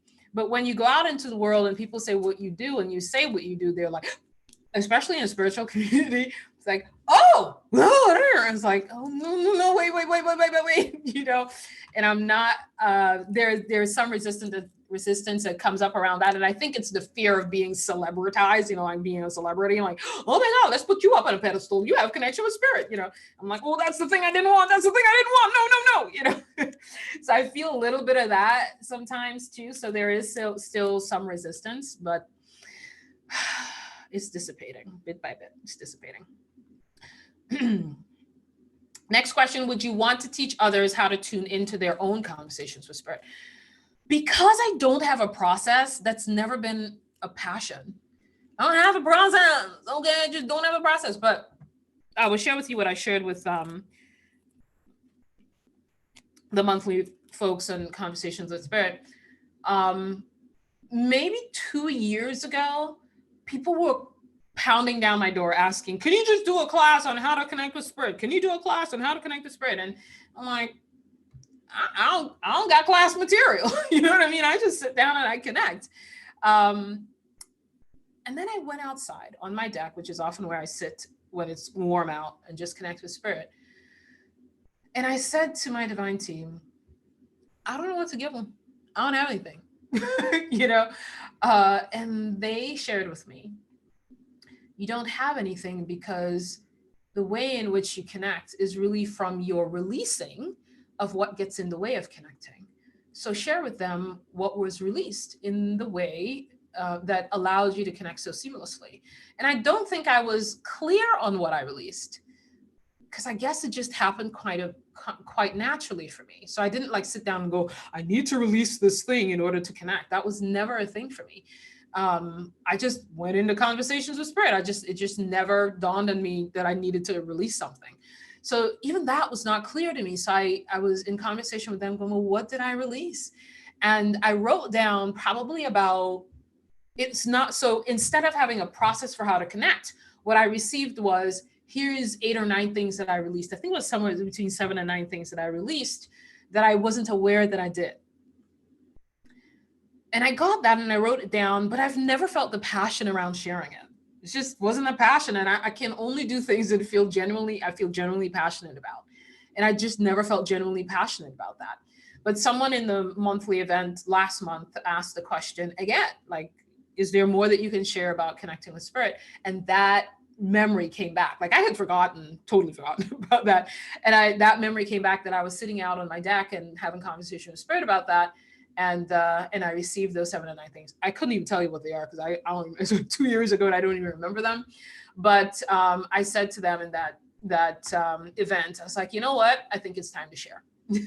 So I will. If you're on my email list, you'll hear when I'm getting ready to share that. But it's not a how-to. It's not a do this and it's like, here's what I released that allowed me to connect very seamlessly and I didn't need a process. So just be aware that that's kind of where I'll be coming from. Next question. Just checking for questions here. Okay. Nobody's hand up. Okay. Move this over here. Next question is, do you always trust what you're receiving? For others, not for myself, if that makes any sense. When I am having conversations with spirit on behalf of others, I'm not in the way. I'm just going, right? When I'm having conversations with spirit for myself, I'm in the way because it matters to me what I get. You know what I mean? So I have to allow much more space when I'm connecting for myself because I have more doubts and I'm more personally connected to the question that I'm asking, although I have very few questions that I ask now, but I'm very personally connected when I'm asking a question. So when I'm very personally connected, then it's a little bit harder for me to trust what I'm receiving. And sometimes I'll come back and ask again, and I'll come back and ask again, and I'll go, wait. And then, so how about this? And then wait, how about that? Like that conversation I was asking when I was saying, why are they even channelers? Like, what is this thing on planet Earth called channeling? Why do we even need to do that? Like, what is that about? You know what I mean? And that was like a day and a half long conversation, because I received something and I was like, well, yeah, but what about this? And well, yeah, but what about this? And I don't know, what about this? So sometimes the conversation happens that way for me in terms of whether I'm really trusting what I'm receiving.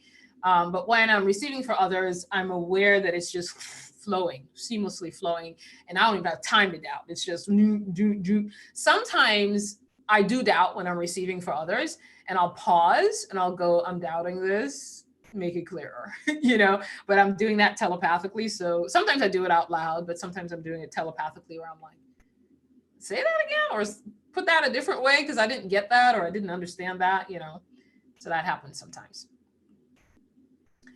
Are there questions that your divine team has chosen to not answer, or questions you choose to not connect with your divine team about when you're in conversations with spirit with others? I don't know that they would flat out say, no, we're not answering that question, but it's essentially no. I think the last live stream I did, somebody was asking me about whether they're going to have a future mate or something like that. Oh, and I felt that no so strongly. Like, do not answer that question for her. She needs to go through the experience. You know what I mean? So sometimes I do get that. It's not like a hard no. It's like, we're not going to answer that with a yes or no. We're going to give her some guidance so that she can flow through the experience that her soul came here to explore, rather than giving her a yes or no on that. You know what I mean? So sometimes that does happen, where they're choosing to not interrupt your free will, and also choosing not to interrupt what your soul, the themes that your soul came here to explore. Are there questions that I choose to not connect with my divine team about? Yeah, I would say when somebody's asking me about their illness, I get very uncomfortable with that. And JoJo was asking me about that the other day, about something that she's experiencing. I tend to be a little bit resistant, where I don't want to personally provide guidance on, what's happening for you physically. Although the answer always comes through from more a vibrational perspective than it is from a physical perspective.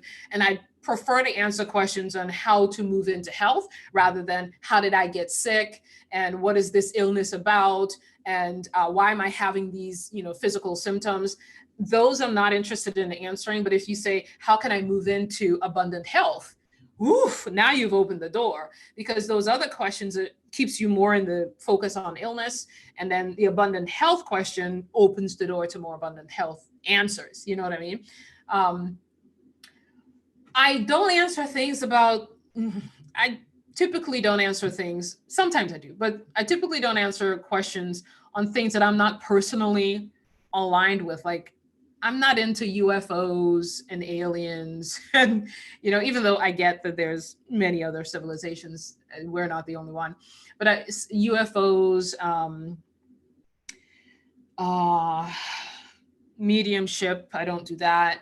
There are certain things that I just, and whenever that comes up, I go, that's not my thing. Ask another question. That's not my thing. And I'll let people know that it's not. So few, but yes, I do say no to some questions. Do you think a lot of stillness and solitude is required for conversations with spirit? Not necessarily. I can have a conversation with spirit in a crowded grocery store. I can have a conversation with spirit in a crowded room. However, I have a lot of solitude in my life that has allowed me to make this more and more and more seamless. If you have a really, really busy life, yes, stillness will probably be required at some level. I hesitate to say required, but I would say beneficial at some level, for connecting with spirit, because there's just, you're in the movie so hard. You're in the movie so hard that you can't hear what's going on here. So you got to get off the movie, turn off the TV, turn off your stuff, just shut stuff off, and get still. Plus, it's good for you mentally and emotionally anyway to get still. So is it required? No. Is it a really good idea? For most people. Stillness and solitude, for most people. Solitude is just part of my journey. It's just what I love. I just love it. What are your thoughts on on processes for protecting yourself when in conversation with non-physical? And have you ever had any negative experiences with spirit? I'll address the first question. I do not have a process for protecting myself. I live in the awareness that when I'm connecting with spirit, I feel like the light being in me is expanding. If the light in me is expanding, then I have nothing to fear and I have nothing to protect myself from. Because if I am expanding my light, only that which is congruent with the light can come into my experience. So I don't have to say a prayer of protection. But listen, if you think you need protection, you better say a prayer of protection, because that's your belief system, right? So I don't feel like I need to protect myself from anything, because I go to the light. I go to the light, and I become more of the light being that I am, and I expand the light being that I am when I'm connecting with spirit. So, and I come from the knowing that only that which is congruent with the light can be in my experience. Have you ever had negative experience with spirit? Never. And it's because I just have this inner knowing that if I move with the light, only light stuff can come into my experience. What are your thoughts on the issue of charging versus not charging for spiritual services like channeling, mediumship, energy healing, etc.? Humans are jacked the hell up when it comes to money. We made up money and then we get jacked the hell up about it. It's like before there was money, we were paying with cows and chickens. You know what I mean? And I can imagine back in the day, because channeling isn't new, right? Can you imagine, like back in the day, like 100 years ago or something? They're like, she's charging 3 chickens for that session. That's just not right. And that other woman's charging a whole cow, trading a whole cow for that session. That's just not right. That shouldn't happen. My comedic mind goes there. Money is just, we made up money on this planet. Before money, like I said, there was coins, there was chickens, there was cows, there was trading. Where we are with money is just jack the hell up. We made it up, and we also made up what to spend money on and what to not spend money on, right? Even the very existence of this question, right? Charging versus not charging for spiritual services. Like somebody sat down and decided that you can't charge for spiritual services. Who he be or who she be, I don't know, but we made it up. You know what I mean? For me, it's like, if you do this stuff and you want to charge. If you do this stuff and you want to give it away for free, give it away for free. Every single month, somebody gets something free from me. Every single month. Before 2020, I would advertise it and I would say, hey, everybody, there's free tickets for this particular thing. And people on my email list would normally get an email like that. Like, I'm hosting this event. There are free tickets. Come get some before the paid tickets. I don't do that anymore. And I may do it again in future. I don't know. But somehow with the energy of 2020, I moved into, if I'm people reply to my emails all the time, right? And I'm just in conversation. It's just ongoing conversation with a lot of different people around the world. And sometimes my heart just says, her, him, just from what was happening in that conversation. And that's how I give away free things now. And several of you got free things from me in the last month, where I just felt like I want to choose 5 people and give them free stuff. Right. And I gave them all free tickets to the monthly event, but somebody couldn't make it. And I said, go to my website and choose a couple of things and I'll give it to you for free. And that's how I do it now. I don't advertise it anymore. For whatever reason, that doesn't resonate for me. I just watch the conversations that I'm having with people when I send emails out and people reply, or they just feel in their heart, I want to send Allison an email about what's going on in my life, about this or that. I can't always respond to every single email. So I have to intuitively go to the emails that I'm supposed to respond to, or I just feel it out. I just feel it out. But I I intuitively select now. I don't advertise it. But every single month, somebody's getting something for free. You know, every single month, somebody's getting something for free. I'll say this too, because I was watching a video, and I think I shared this with some of you before. I was watching a video on YouTube with a woman who does mediumship, and she charges $680 for a mediumship session. And somebody below the video was having not so good of a good time with that. It was like, I love what she does and she's really good, but she has made it prohibitive. You know, to have a session with her is prohibitive. And my perspective on that is, money is made up. So you can make up whatever price. You go to AllisonPhillips.tv/money myths. That's a good article. AllisonPhillips.tv/money myths. We make up money, and we make up stories around money, and we make up how much we should charge, how much we shouldn't charge. People have paid me when I was in the business world. I was charging $5,000 per client, and they paid me $5,000, right? And I have and now my price is a lot lower, and my lifestyle hasn't changed. So it doesn't really matter what prices you charge. Just be vibrationally resonant with what you're charging, and be vibrationally resonant with abundance, and you'll be all right. You know what I mean? For me, money is like air. It's always there. I don't need to talk about it. I don't need to chase it. I choose to believe that it will always be present in my experience. I'll be all right. Everything will be fine. I don't need to do anything. You know what I mean? I'll share this story. There's nothing that's too expensive. What does that mean when you're living in a limitless universe? What's too expensive? But hear my story. My son is 18 years old. When he was 12, 13 years old, he would ask for $300-$400 pair of sneakers. I'm like, have you lost your mind, butcher? I am not paying $400 for a pair of sneakers. That is too expensive, right? Go ask your daddy, because his dad is a lover of shoes and sneakers. So I'm like, he'll feel your pain. He'll buy the sneakers for you. I'm not buying that. At the same time, though, I was paying $5,000, $10,000, $15,000, $25,000 for coaching programs at the same time. When he asked me for $400 sneakers, I'm like, no, honey, no. I'm not paying for it. It's all a matter of perspective and what you value. For some of you, you'll say, oh, I would never pay $680 to talk to a medium. Okay. Some people are paying her that, you know? And for other people, they'll go, you know, I don't mind paying $300 for a session. That's cool. I'm okay. I'm okay with that kind of, that feels right to me, but I wouldn't pay $1,000. Okay. That's where you live. You know what I mean? Just do that. You know what I mean? For me, why talk about what people are charging? Just either you resonate with it or you don't resonate with it. If you resonate with it, do it. If you don't resonate with it, don't. So I don't understand why we even need to have a conversation about it. Just do whatever resonates for you, align with whoever resonates for you, and let people do what they're here to do. She wants to charge $800, $600. Who the hell cares? Just, if you don't like it, just go find somebody you do like. Why are you spending time, focused on what other people are charging? You know what I mean? But again, go to AllisonPhillips.tv/money myths. That's my story on my experiences with money. Is there, next question, is there a theme, focus, or primary message that comes through in your conversations with Spirit?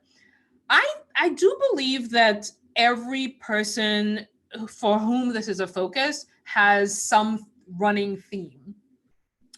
My theme tends to be very aligned with the light beings that we are, the love that we are, becoming more of our true selves, embodying the light that we are, and joy. I was born a really, really joyful kid.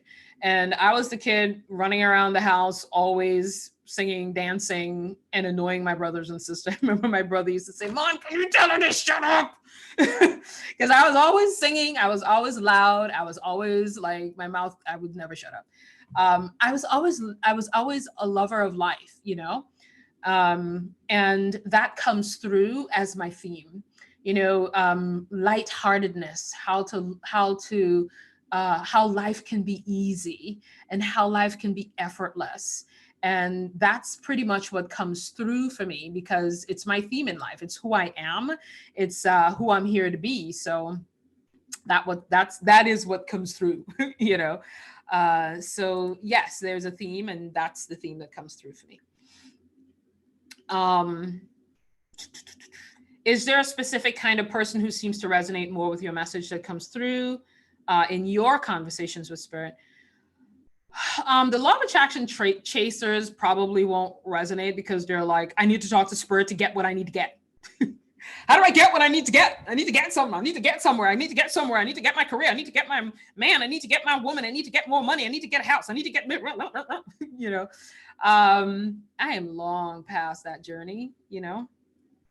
So those folks probably won't resonate that much with me because the messages that are coming through aren't about getting, it's more about being and becoming more of who you truly are, such that the things that would be fun for you to experience and relevant for you to experience just seamlessly happen in your experience. So people who are resonant with that desire for greater expansion and more growth, those are the people that tend to resonate more with what I do. Do you also, and I'm almost on the last question here, do you also connect with those who have made their transition, aka dead people? And my answer to that is, my dead people, not yours. Just I connect with my dead people, ain't connecting with your dead people, honey. I do connect with my family that have transitioned, but I don't connect with yours. I have been in conversation with spirit with one-on-one with people where I did feel dead relatives coming through, and I'm like, no, ma'am, I'm not here for that. Let's just stick with my divine team. Maybe later, not now. Don't know if that's what's out there. I know that's not what I want to do right now. I don't feel comfortable in that space, so I just don't feel it. You know, maybe one day I will feel it, but I don't feel it right now. So, what does your family think about what you do? My family, in terms of my siblings and my mom, they've never known what I did. When I was in corporate America, they didn't know what I did. When I left corporate America, they didn't know what I did. When I became an entrepreneur, they didn't know what I did. When I was an executive coach, when I was a business coach, nobody knew what I did, nor did they care. Nobody asks, nobody cares, you know. So my sister has seen a couple of my law of attraction videos, and she was like, "Oh, I didn't know you were that motivational." And then she went back to her life. So I don't know that she knows what I do. None of my family members really know what I do. When I'm asked by my family members, I say, I'm a public speaker. I speak, I talk, right? Because none of them would really understand what I do. And it would just unearth a conversation that would be incomprehensible for them. You know what I mean? So, but they don't ask either. You know what I mean? Nobody asks. So I really haven't had that conversation with my family. What do your kids think about what you do? I haven't had that conversation with my kids either. You know,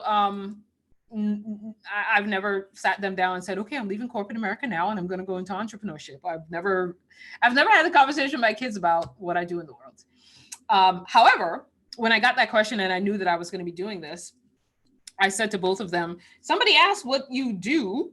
And somebody asked, what do you think about what I do?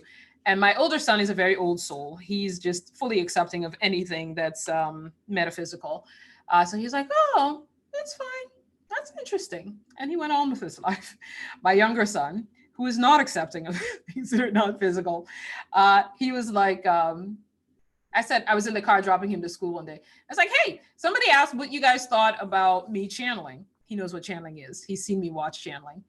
And I said, so what do you think? And he said, why would I care about that? It has nothing to do with my life. That's my son. He's the same kid, by the way, who, when I was getting divorced for the second time, he walked into my office. I was literally sitting right here, and he walked in, and I said, okay, I have something to tell you. And he said, what? And I said, he came to ask me something. And I said, hey, before you ask me whatever you need to ask me, I need to share something with you. And I said, I'm getting divorced. And literally, this was his response, right? He said, he looked at me and he went, Okay, but did you get the text I sent you with the pants that I wanted? Can I get those pants? And I stopped and I'm like, did you hear what I said? He goes, I heard what you said, but that's your life. That's not my life. Because that's your life, Mom. That has nothing to do with me. But I think he looked at me to see if I had any, like if I was falling apart. And he looked at me and he goes, she seems fine. So on to the pants. But I was my son. So that's what they think about what I do. And the last question was, what's next for you on this journey? Don't have a damn clue. I don't think about the future. Whatever I wake up and feel lit up about next, that's what I'll do. That is it. Oh my God, 3 hours. Nobody had any questions. Thank God, because we've been here for would have been here for 6 hours. All right, we are done. Well, this has been fun. If anybody has any other questions, I'm happy to take them. Otherwise, I'm good. Woo. All right, let me drink some water.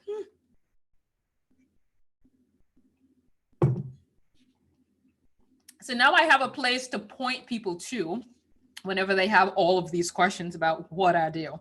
What I may do is come back to YouTube and put like a timeline of all the questions that are here, so that if people have questions later on about one particular thing or another, they can easily find it here. But yeah, that's it. I'm done. I think I ought to go take a nap right now. No, actually, I think I'm going to make some bread, some homemade bread.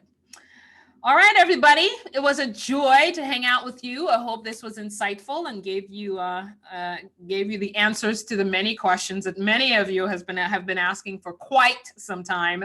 And I finally decided to sit down and articulate it all with all of my untold stories and experiences. That is it for our live stream. Any other questions or anything else anyone else has? Looks like, wow, y'all hung with me for the whole 3 hours, huh?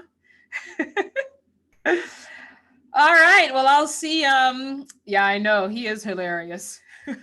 That's my son for you. Look, thank God I woke up before my son became a teenager, because he is I came to this life to do what I came to do. Ain't concerned what nobody else is doing. I'm doing what I'm doing. So that's my 18-year-old son. Thank God I woke up before, because it would have been showdown, because I'm very feisty and I was very controlling, a very controlling parent before I woke up. So thank God I woke up before he became a teenager, because he's in his own world now. I'm looking forward to an empty nest, but it doesn't look like my nest is going to empty anytime soon. Apparently not. But hey, life is good nonetheless. All right, everybody. It was amazing hanging out with you. I'm going to let you all go. Enjoy the rest of your Sunday. And of course, you can come back to YouTube and re-listen to different parts. And again, I will put a note below the video with a timeline to each question. That way, those of you who are coming later, I'll probably do that sometime this week. Those of you who are coming later can easily find different answers to different questions that you've been asking. All right. Have a fun rest of your Sunday. I'm going to go eat, and I'm going to go make some bread and chill for the rest of my day. That's my agenda for today, chilling. Bye, everybody.